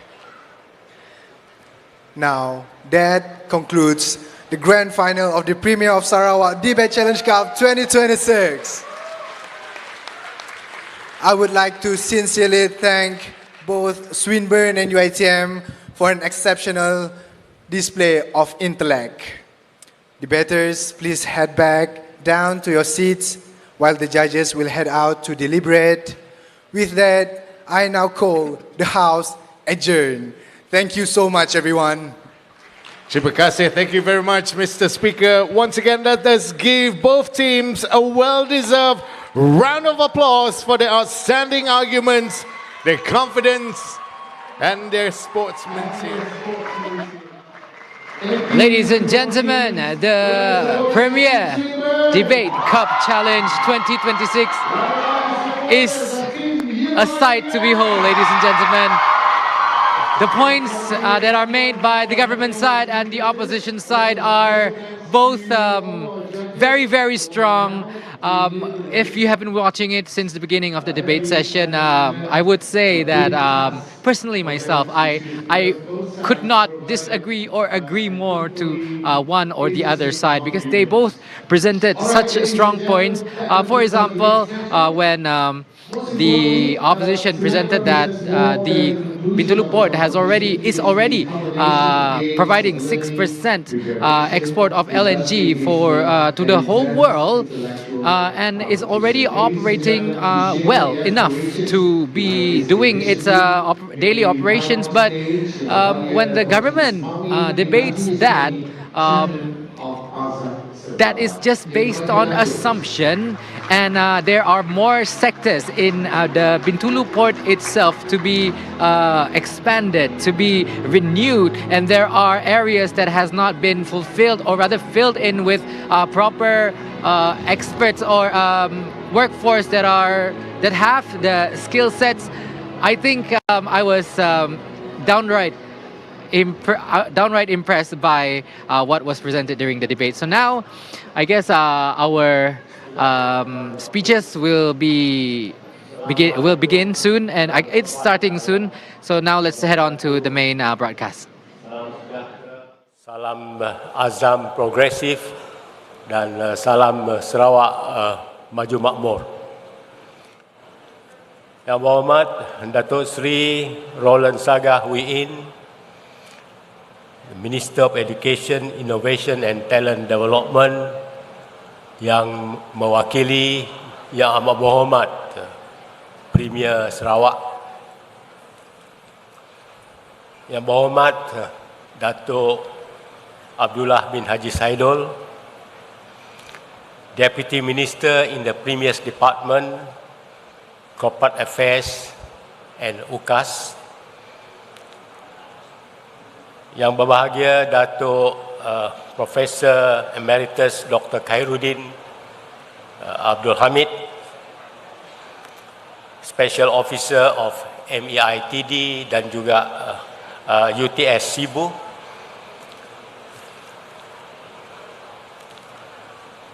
yang berbahagia Datuk Ambrose Cheng, the Press Secretary of Premier dan juga advisor to this debate challenge committee,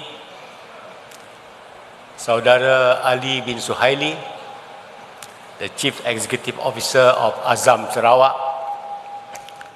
dan Yang Berusaha Profesor Dr. Firdaus Abdullah, Director of UiTM Cawangan Sarawak.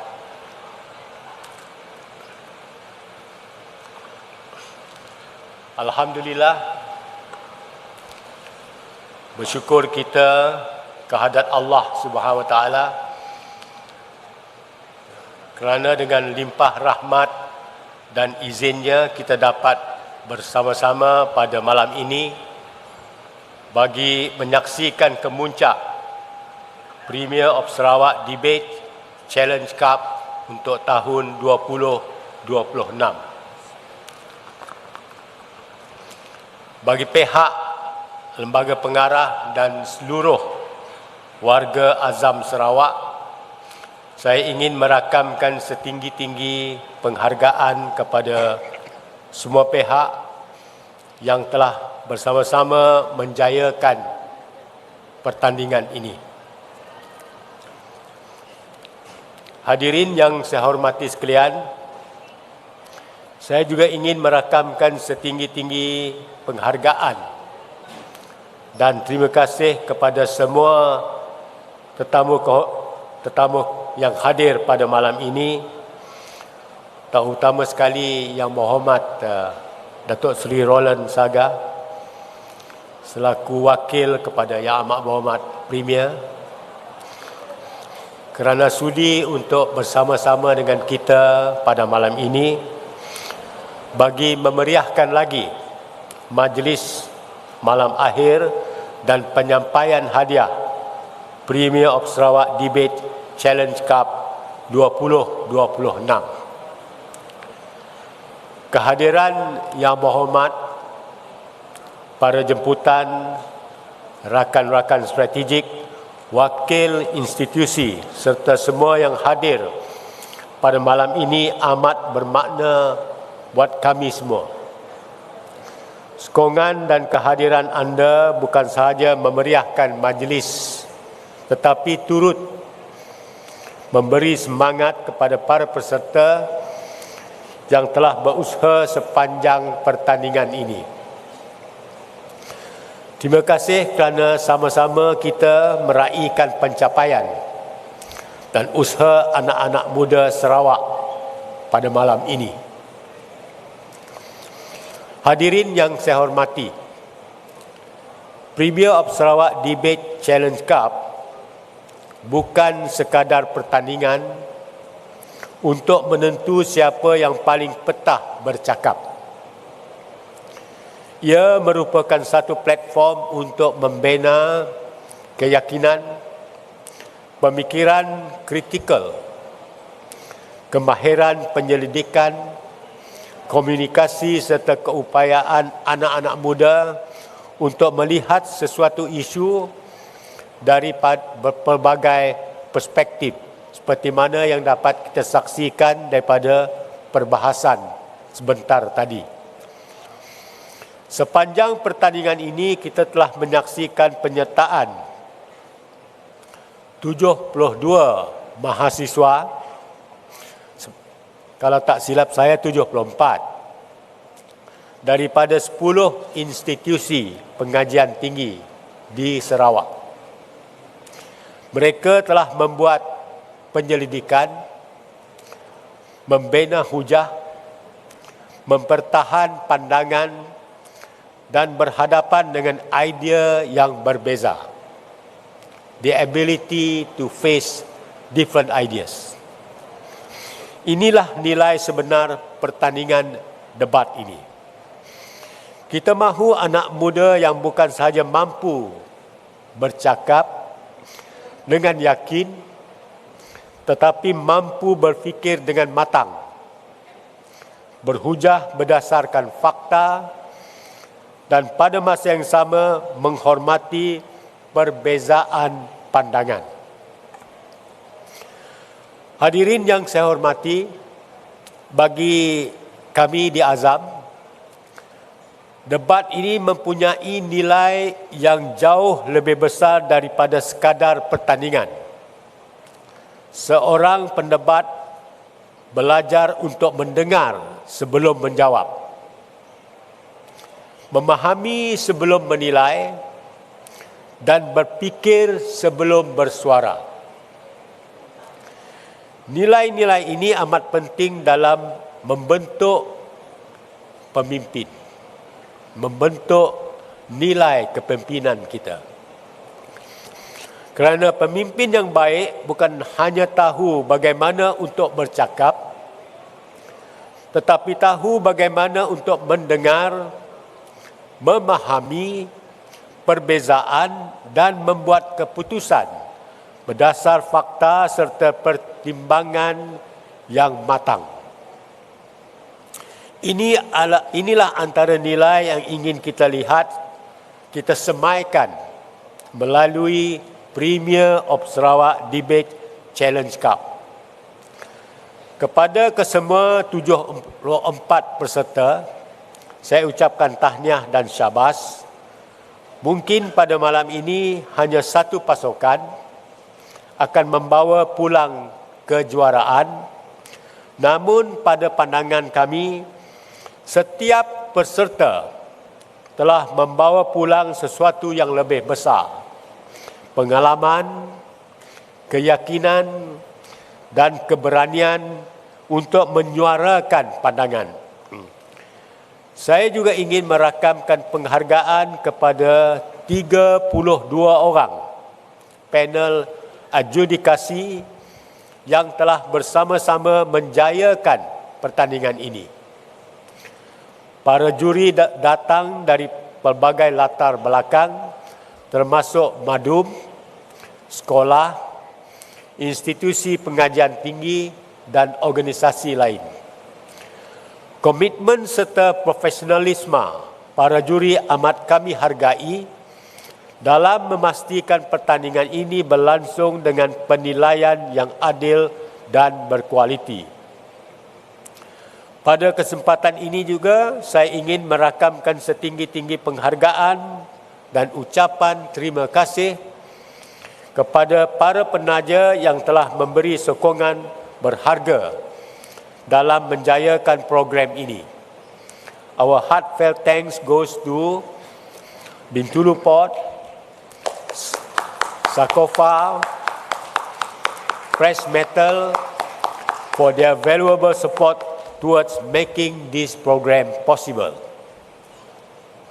Saya juga ingin merakamkan penghargaan kepada rakan radio kami, Cats FM dan Kupi FM, rakan penyiar, UKAS, TVS, rakan media sosial, Sarawak Edition, serta rakan venue, UiTM Cawangan Sarawak. Sokongan dan kerjasama semua pihak amat kami hargai. Sesungguhnya kejayaan Premier of Sarawak Debate Challenge Cup 2026 adalah hasil daripada kerjasama dan komitmen antara azam institusi pendidikan, industri, media dan pelbagai rakan strategik. Terima kasih atas kepercayaan dan sokongan yang diberikan kepada azam dalam usaha kita bersama untuk membangunkan potensi serta bakat generasi muda Sarawak. Saya ingin mengambil kesempatan ini untuk merakamkan setinggi-tinggi penghargaan kepada Yang Amat Berhormat Premier Sarawak atas kepimpinan dan sokongan berterusan terhadap pembangunan masyarakat dan generasi muda Sarawak. Sebagai pengurusi azam, saya lihat sokongan Yang Amat Berhormat terhadap program ini seperti ini adalah satu mesej yang jelas bahawa suara, idea dan pembangunan kapasiti anak muda sentiasa mempunyai tempat dalam pembangunan Sarawak. Bagi azam, kepercayaan ini merupakan satu amanah. It makes us feel very humble given this responsibility. Kami akan terus berusaha menyediakan ruang dan peluang untuk anak-anak muda Sarawak mengembangkan potensi mereka, membina keyakinan dan menyumbang kepada masyarakat. Kepada semua peserta, saya berharap pertandingan ini tidak berakhir di pentas ini sahaja. Teruslah membaca, teruslah bertanya, teruslah berfikir dan teruslah menyuara pandangan anda. Hari ini anda mungkin berada di pentas debate. Pada masa akan datang mungkin ada antara anda yang akan menjadi pemimpin dalam bidang masing-masing, sama ada dalam bidang kerajaan, industri, akademik, perniagaan atau masyarakat. Leadership does not begin with a title, it begins with the courage to contribute.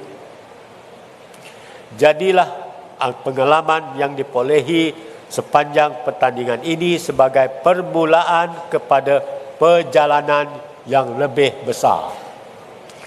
Akhir kata, bagi pihak lembaga pengarah dan seluruh warga azam Sarawak, saya sekali lagi merakamkan setinggi-tinggi penghargaan kepada Yang Amat Berhormat Premier Sarawak dan juga kepada Yang Berhormat Datuk Seri Roland Sagah, wakil kepada Yang Amat Berhormat Premier, juga kepada Yang Berhormat Datuk Abdullah Saidul yang menjaga komunikasi yang bersama-sama dengan kita pada malam ini. Para penaja, rakan strategik, panel adjudikasi, institusi pengajian tinggi, pensyarah, guru, urustia, sukarelawan, media serta semua pihak yang telah menjayakan Premier of Sarawak Debate Challenge Cup 2026. Kepada pasukan yang bakal dinobatkan sebagai juara pada malam ini, setinggi-tinggi tahniah. Dan pada semua peserta, teruskan membawa semangat untuk berfikir, berkomunikasi dan memberi sumbangan. Kerana apabila kita membangunkan generasi muda, kita sebenarnya sedang membentuk masa depan Sarawak. Continue to think, continue to communicate, continue to contribute and be ready to lead. Sekian, wabillahi taufik wal hidayah. Wassalamualaikum warahmatullahi taala wabarakatuh. Terima kasih. Appreciation to Yang Berbahagia Datuk Haji Ismail bin Haji Zmuni, Chairman of Azam Sarawak, for the inspiring speech.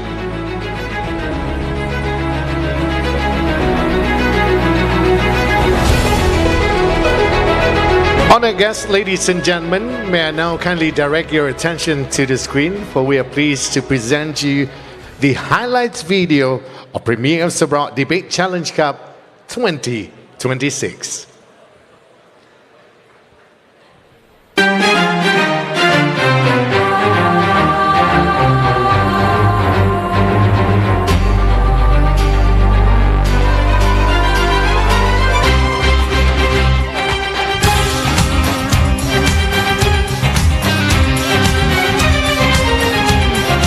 Premier of Sarawak Debate Challenge Cup 2026 telah lahir daripada satu aspirasi yang besar untuk memberi ruang kepada generasi muda Sarawak berfikir dengan lebih kritis, berani bersuara dan membawa idea dengan penuh keyakinan.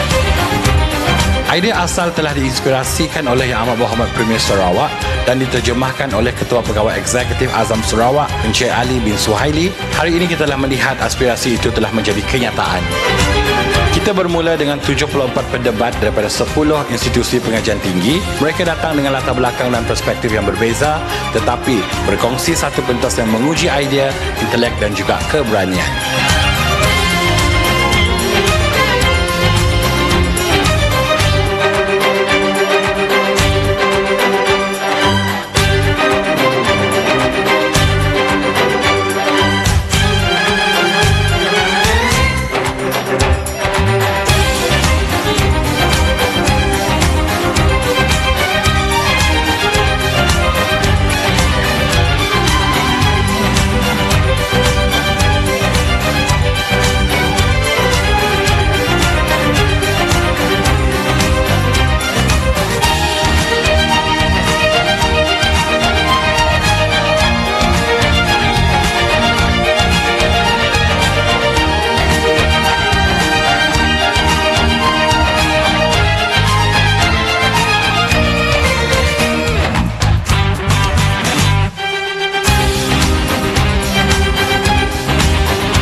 Kami ucapkan kepada semua pihak yang terlibat, institusi, penaja, rakan strategik, rakan-rakan media, barisan adjudicator, sekretariat, sukarelawan dan semua pihak yang telah bersama-sama menjayakan edisi sulung ini.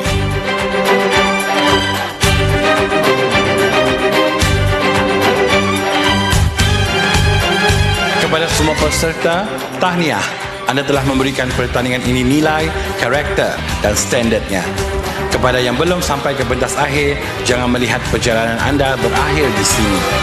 Bawalah pulang pengalaman, teruskan berlatih dan kembali dengan lebih kuat. Kepada finalis, you have earned your place on this stage. Apa-apapun keputusan selepas ini, anda telah buktikan kemampuan untuk berada dalam kalangan yang terbaik.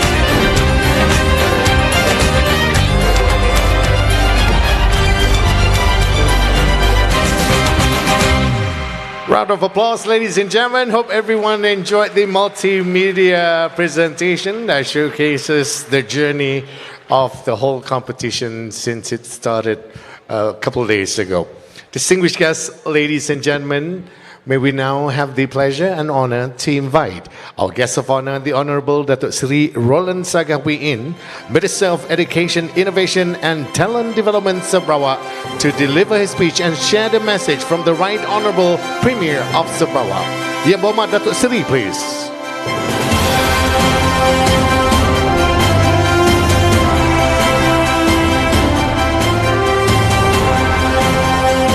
Thank you. Terima kasih kepada saudara pengacara majlis. Yang berhormat Datuk Abdullah bin Haji Saidul, Deputy Minister and the Prime Ministers in the Premier's Department, Corporate Affairs and UKAS, Yang Bahagia Datuk Haji Ismawi Subuni, Chairman of Azam Sarawak, Yang berbahagia Datuk Profesor Emeritus Dr. Khairuddin Abdul Hamid, Special Officer of MITD, Yang bahagia Datuk Ambrose Cheng, Press Secretary to the Premier of Sarawak, as well as the advisor to the Premier's Debate Challenge Committee, Encik Ali bin Suhaili, Chief Executive Officer of Azam Sarawak, and the Guiding Chairman for this debate, Yang Besar Profesor Dr. Firdaus Abdullah, Rector of UiTM Cawangan Sarawak, Yang Besar Datuk Haji Adana bin Haji Jed, Permanent Secretary of MITD, all sponsors, all adjudicators, all participants, ladies and gentlemen. I am tonight representing the Premier, so I will not create any jokes.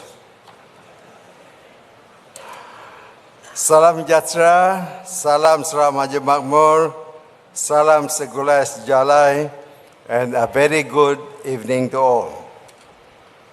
Terlebih dahulu, saya ingin menyampaikan ucapan terima kasih daripada Yang Amat Berhormat Premier Sarawak, Datuk Petinggi Tan Sri Dr. Abang Haji Zohari bin Tun Abang Haji Openg, atas jemputan azam kepada beliau untuk meresmikan pertandingan debat pada malam ini.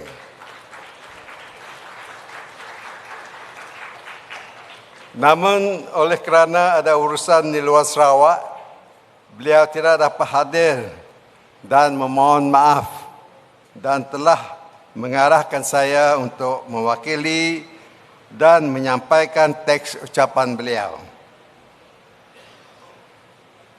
So this is the content of the text. Easy job for me.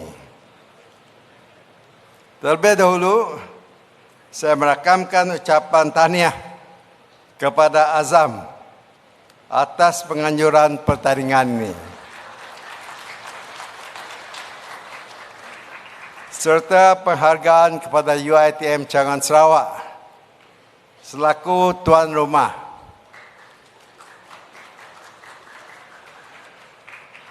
Institusi pengajian tinggi yang mengambil bahagian, para pensyarah, jurulatih, panel adjudikasi, penaja, rakan strategik dan semua pihak yang menjayakannya.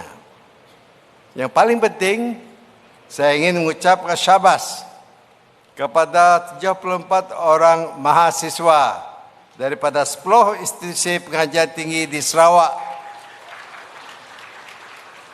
yang telah mengambil bahagian.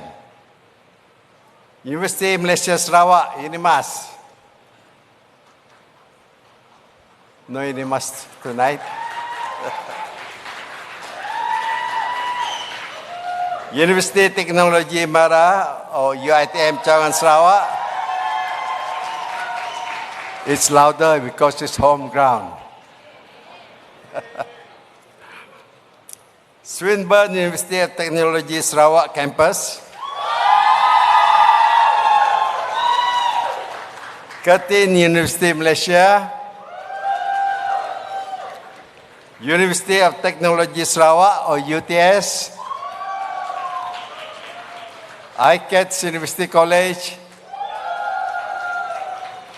Universiti Putra Malaysia Kampus Bintulu Sarawak, Institut Pendidikan Guru Kampus Batu Lintang, Institut Pendidikan Guru Kampus Rajang, dan Institut Pendidikan Guru Kampus Tun Abdul Razak. Saudara dan saudari datang daripada latar belakang yang berbeza, namun disatukan oleh keberanian untuk berfikir, mengemukakan pandangan dan mendengar pandangan orang lain. That is intellectual courage. Dan bagi saya, inilah antara sifat yang perlu kita bina dalam generasi yang akan menerajui Sarawak pada masa hadapan. Malam ini, kita bukan sekadar meraihkan sebuah pertandingan debat. Kita sedang meraihkan generasi muda yang berani berfikir, berani bersuara, dan berani mencabar idea.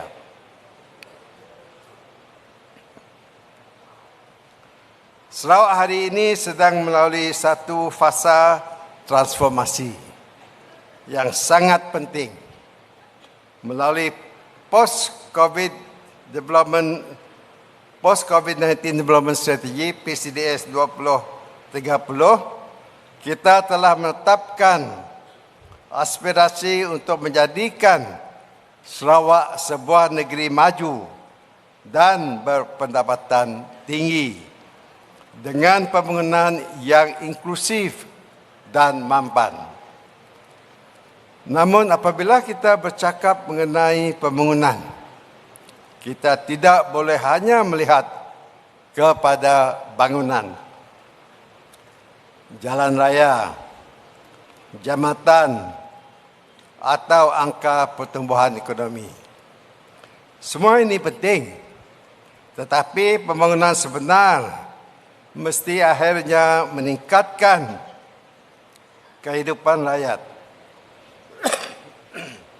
Dan pembangunan itu mesti mampu bertahan untuk generasi seterusnya. Sebab itu, kita sedang mempersiapkan Sarawak untuk ekonomi masa hadapan melalui renewable energy, hydrogen, digital economy, artificial intelligence, semiconductor, aerospace,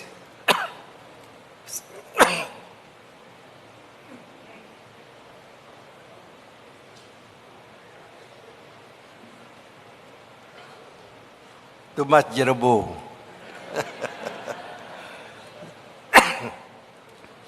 satellite teknologi, modern agriculture serta pelaburan dalam pendidikan, TVET, penyelidikan dan pembangunan modal insan. Semua bidang ini mungkin kelihatan berbeza.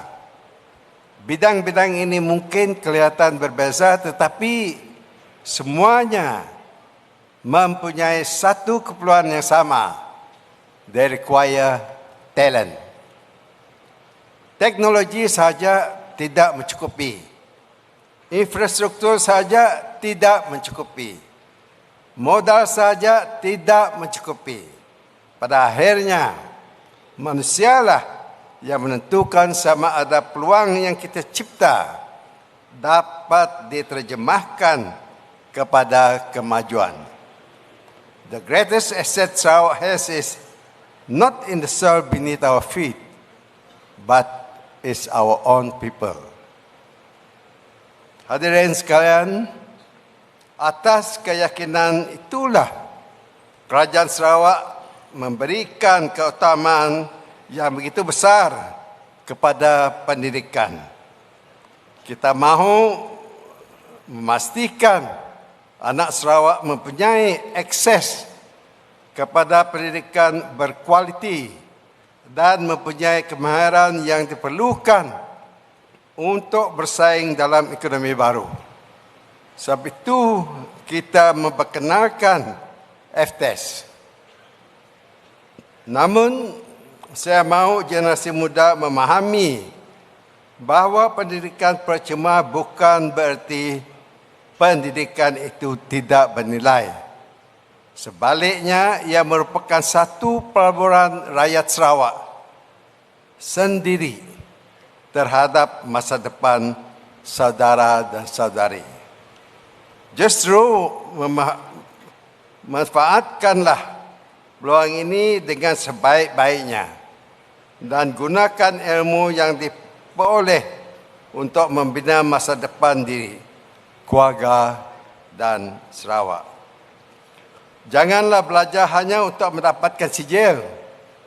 Belajarlah untuk mendapatkan ilmu, membina kemahiran, memahami dunia dan akhirnya menghasilkan sesuatu yang memberikan nilai kepada masyarakat. Saya mahu universiti kita bukan sekadar melahirkan siswaza. Universities must also produce thinkers, researchers, innovators, and entrepreneurs. Saya juga berbesar hati kerana pertandingan ini dilaksanakan dalam bahasa Inggeris.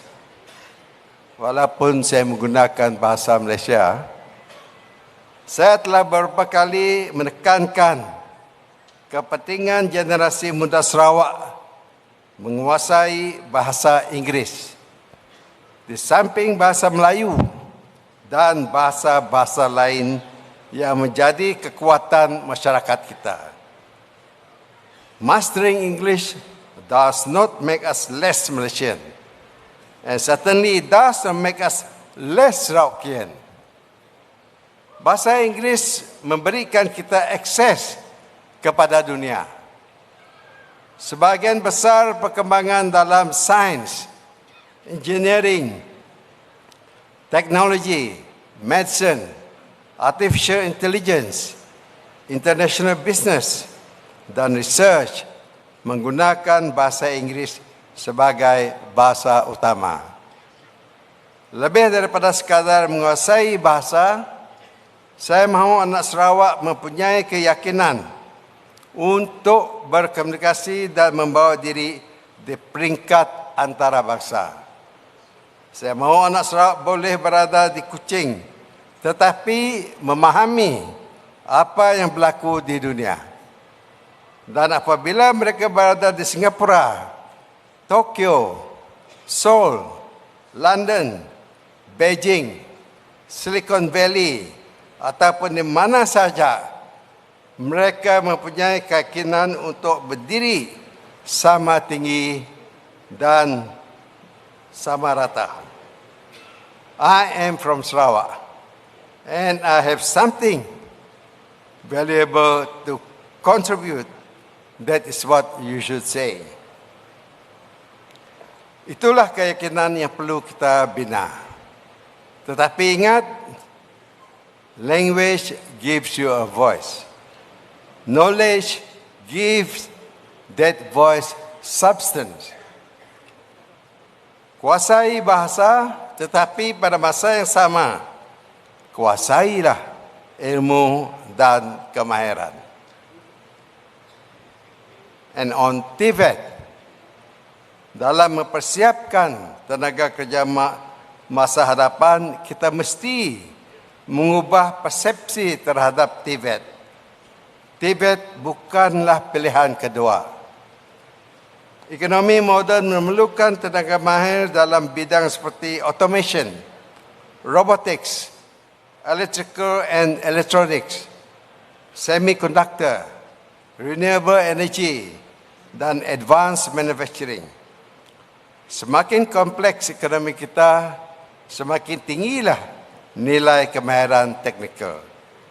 A degree is valuable, but skills are equally valuable. Apa yang penting ialah kompetensi, kemahiran dan keupayaan untuk memberikan nilai kepada ekonomi dan masyarakat.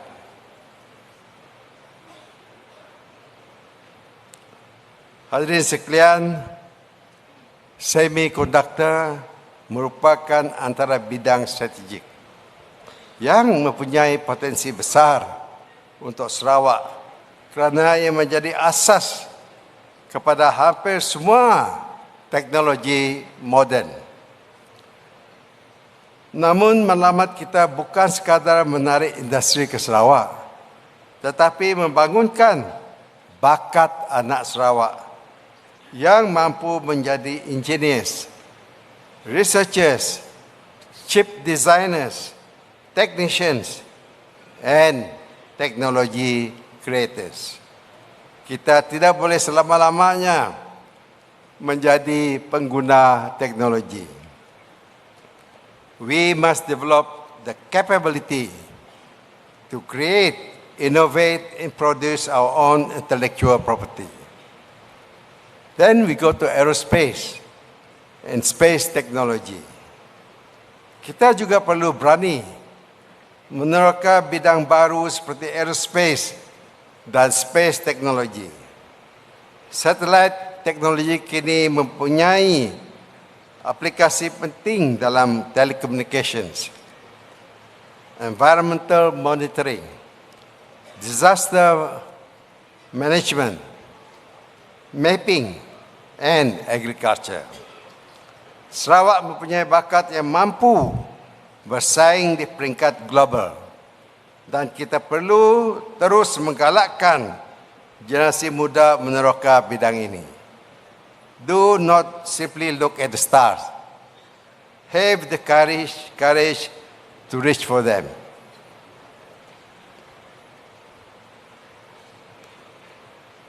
AI, gunakan teknologi, jangan serahkan pemikiran.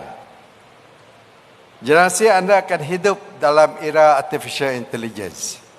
Saya tidak mahu anak Sarawak takut kepada AI. Learn it, use it, master it. Namun jangan sekali-kali menyerahkan kemampuan berfikir kepada teknologi. AI boleh membantu menghasilkan jawapan dan idea, tetapi manusia mesti menentukan kebenaran, etika dan nilainya. The smarter technology becomes, the more important critical thinking, creativity, ethics, and judgment becomes. Everything is connected. Ekonomi masa hadapan semakin saling berkait antara satu sama lain. Teknologi semiconductor menyokong kecerdasan buatan. Teknologi satelit membantu memodernkan sektor pertanian. Manakala tenaga boleh diperbaharui, pula memerlukan kejuruteraan dan teknologi yang maju.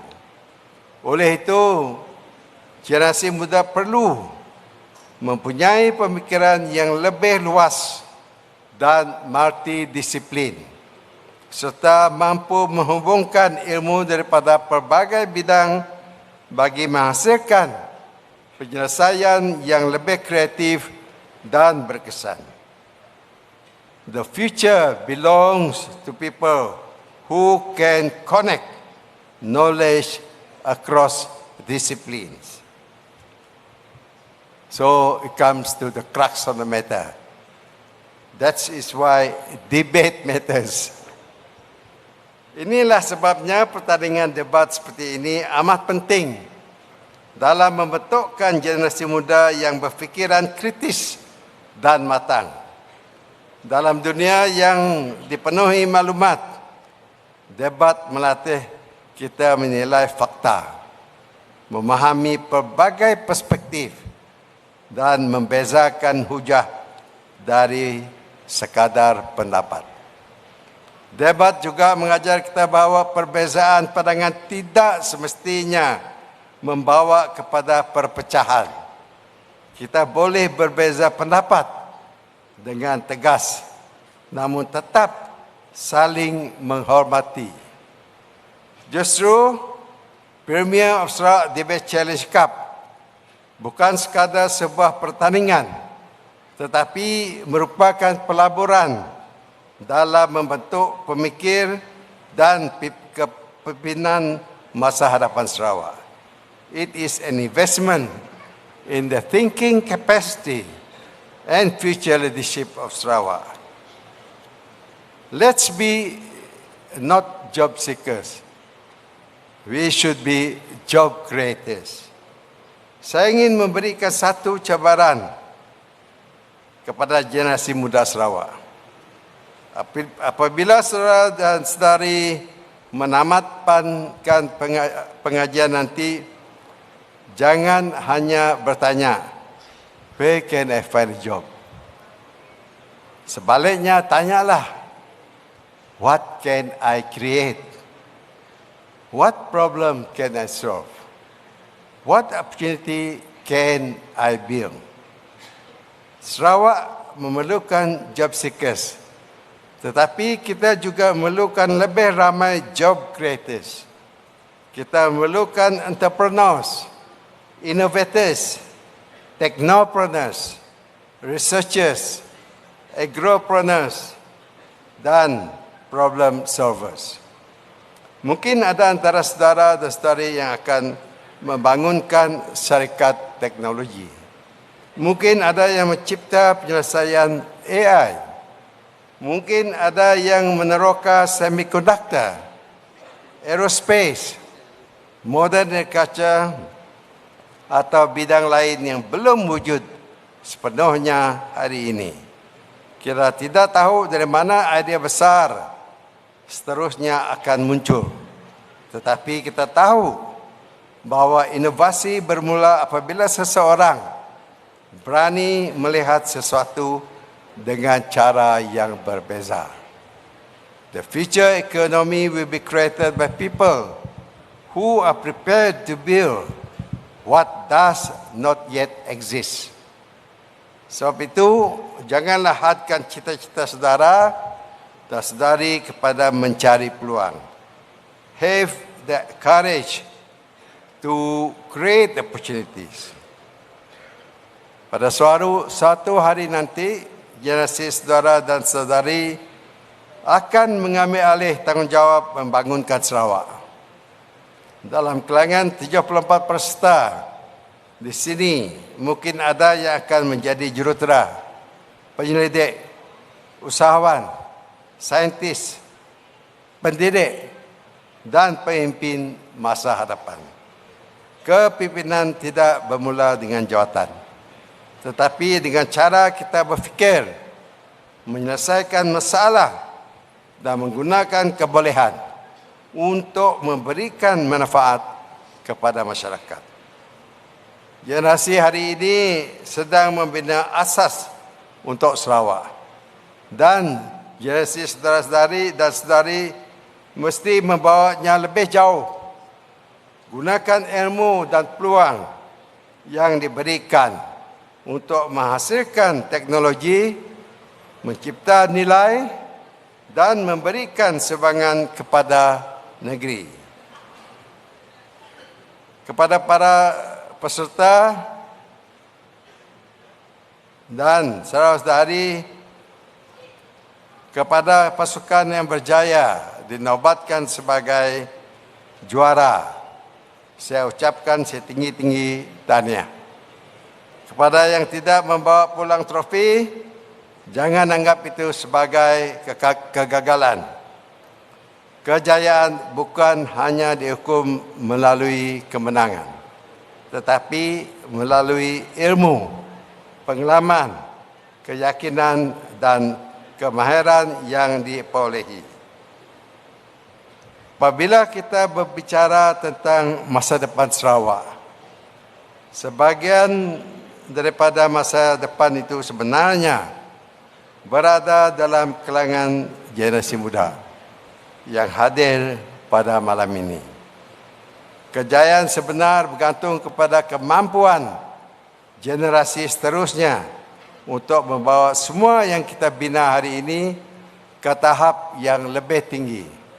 Oleh itu, manfaatkanlah peluang pendidikan, kuasai ilmu dan kemahiran, berani meneroka bidang baru dan jangan sekadar menjadi pengguna teknologi.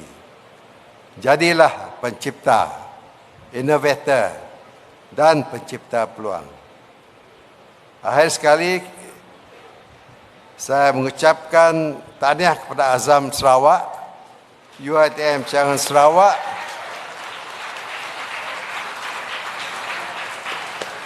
semua institusi yang mengambil bahagian dan semua pihak yang menjayakan pertandingan ini.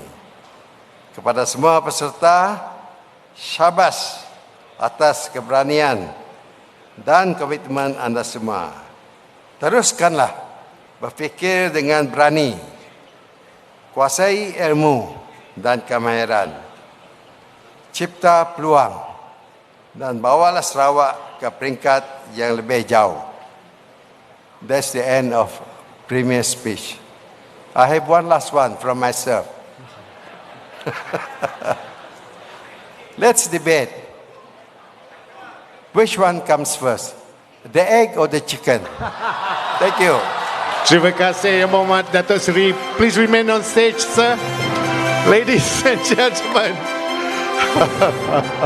Interesting topic from our guest of honor. May we invite all our distinguished guests from the main seats to join and accompany our guest of honor, Yang Berhormat Datuk Seri Roland Sagaway in to first witness the presentation token appreciation to all our kind sponsors and supporters.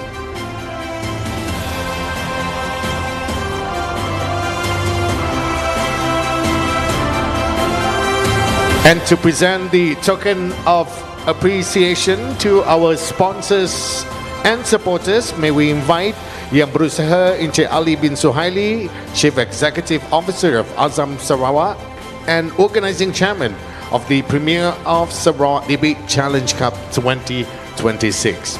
First token of appreciation, ladies and gentlemen, is presented to Bintulu Port.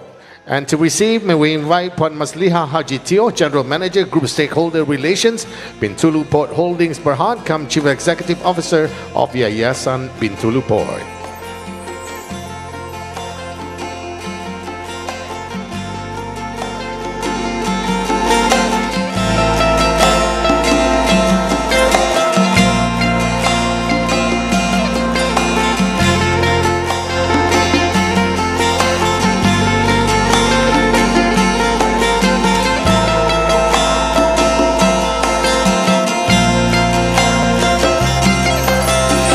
Next, ladies and gentlemen,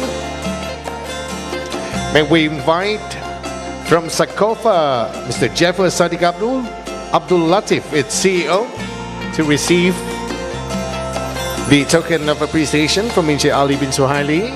Jeffrey is already on stage. Thank you, sir. Next, we invite from Press Metal, Madam Nina Maling, to also receive the token of appreciation. Silakan. Sponsors, please remain on stage and join us for the awards presentation.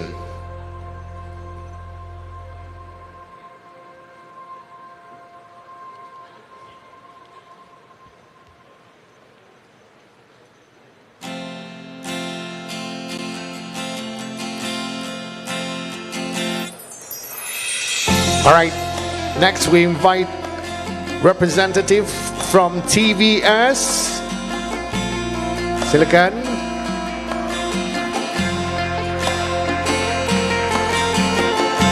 Thank you, TVS.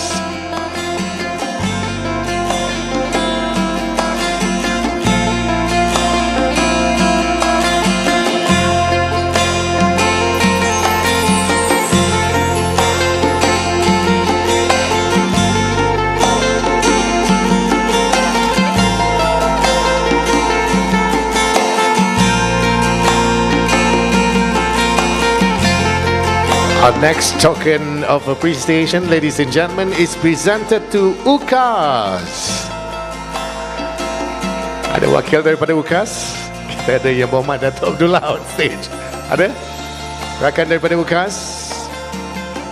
Thank you.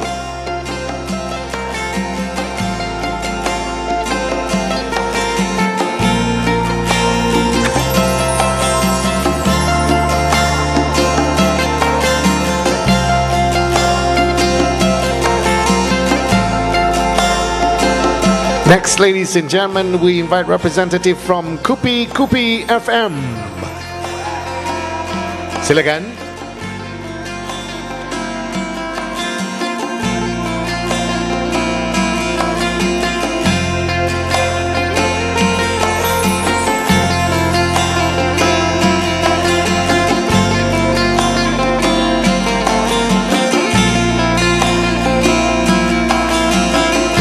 Our next recipient of the token of appreciation, ladies and gentlemen, is Cats FM.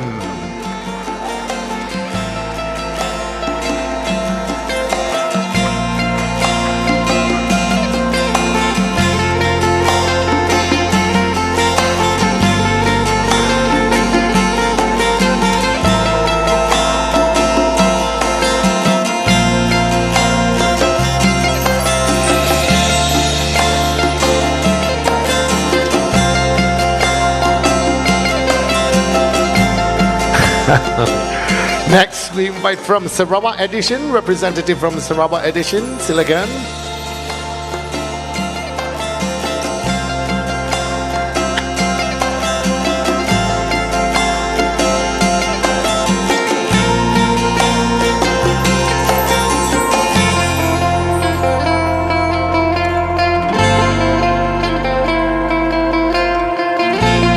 Last but not least, ladies and gentlemen, a token of appreciation is presented to our venue host, UiTM Sarawak. We invite its rector, Yang Bersahabat Professor Dr. Firdaus Abdullah, to receive the token of appreciation from Encik Ali bin Suhali, CEO of Azam Sarawak. Thank you to all our sponsors and supporters. And now, ladies and gentlemen, moment we've all been waiting for. We will start with the announcement, and I'm happy to share with everyone that I have got the results. And to present the awards, we invite our guest of honor, the Honorable Datuk Sri Roland Sagawi in, to first present the award for the best overall debater.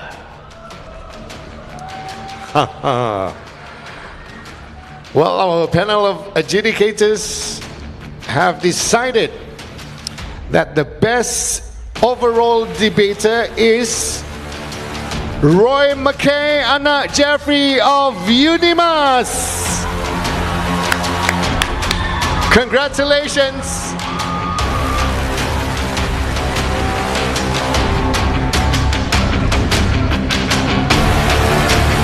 A trophy and a prize money of 1,000 ringgit for the best overall debater.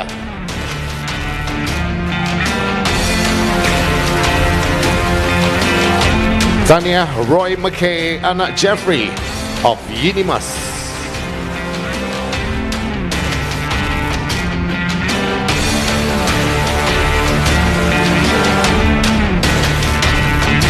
Please remain on stage as well.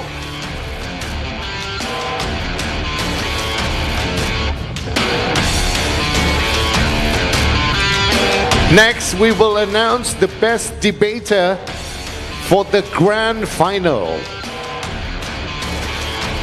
Ladies and gentlemen, the award goes to debater Ethan Hope Eric of UiTM.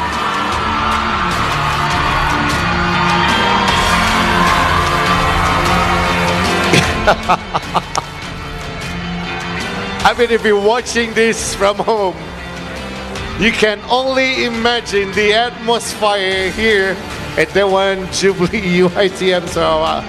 It is electrifying. Supportersnya mana? Also walking away with a trophy and prize money of 1,000 ringgit.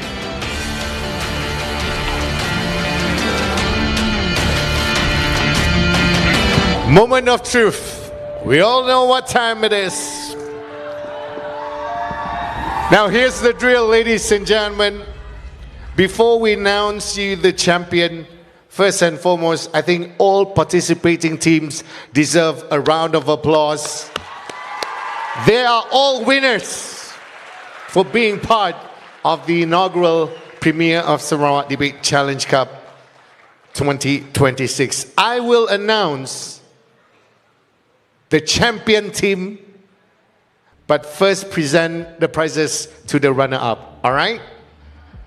Are we all ready? Supporters of Swinburne, where are you? Supporters of Team UiTM.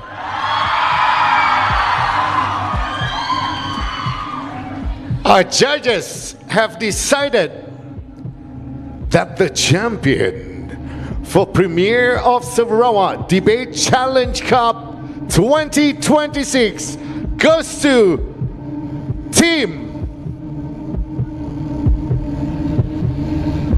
UiTM!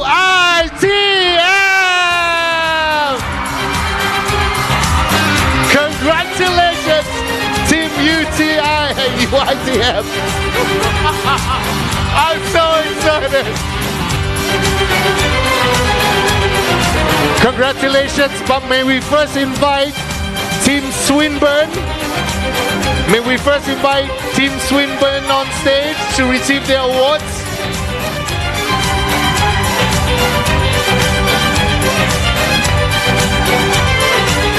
Silakan, Team Swinburne University of Technology. They did their best. They were very entertaining. They were persistent. It is already a win to be in the finals. Ladies and gentlemen, the runner-up of Premier Sarawak Debate Challenge Cup is Team Swinburne Jolly.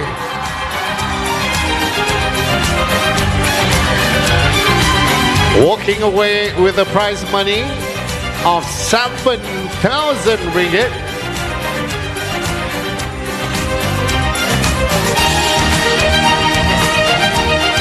These are all the members, including the reserve debater from the team.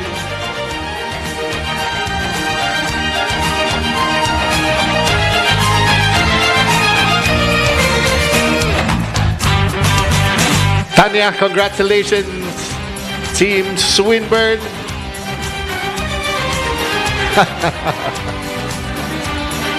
Do stay on to stage.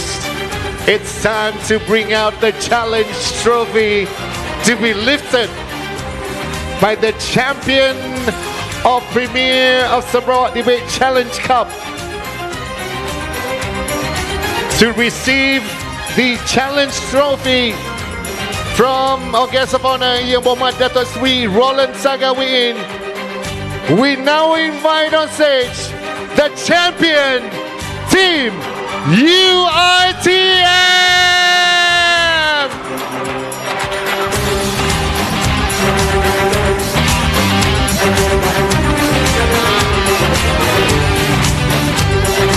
They are lifting the challenge trophy and walking away with the grand prize money of 10,000 ringgit.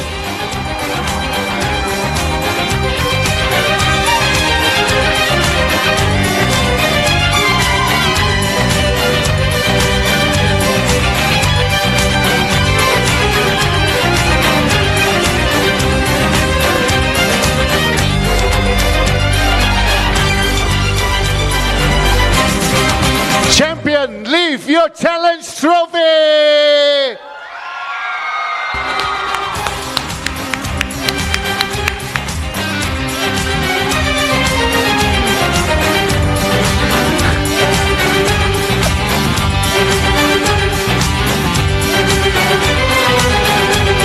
Congratulations to Team UiTM. Team UiTM won. Tahniah.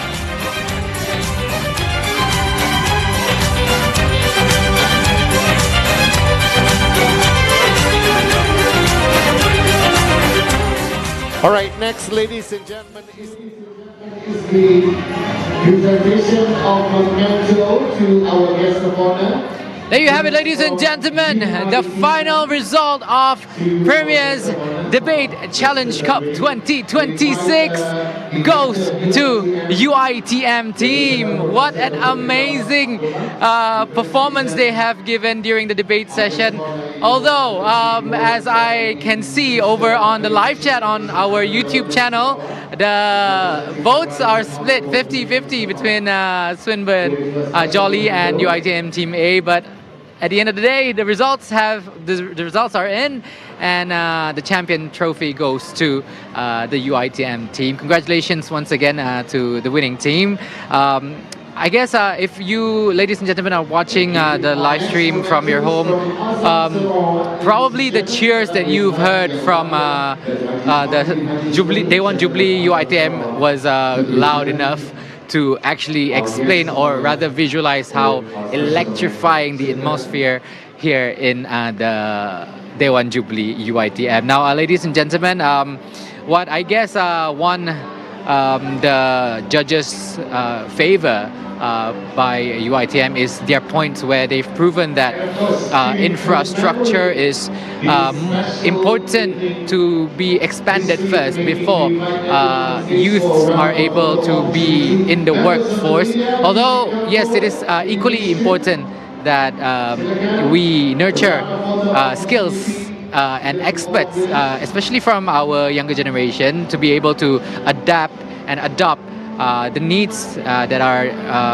established for new economy in Sarawak. But then I guess the UiTM team proved the point where infrastructural development is much more needed in where Sarawak is at right now, and it goes in tandem with what the state government under Government Party Sarawak GPS is currently championing via the PCDS 2030. So yes, I hope everybody at home watching right now learned something out of this debate ultimately, because this platform is established, is made to create and encourage younger Sarawakians to think more critically, to speak more confidently, and to better understand the policies and the issues shaping Sarawak's future. Now, if you think such event needs to be held again,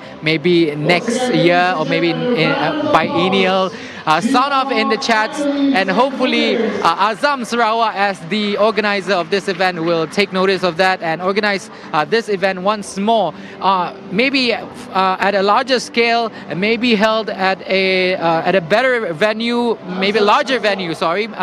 Yes, and I hope everyone could learn something out of this program that we have live streamed exclusively for you, ladies and gentlemen. Once again, thank you so much for live streaming and tuning in into this debate of, I guess, the first inaugural Premier Debate Cup Challenge. My name is Yusuf Shukri.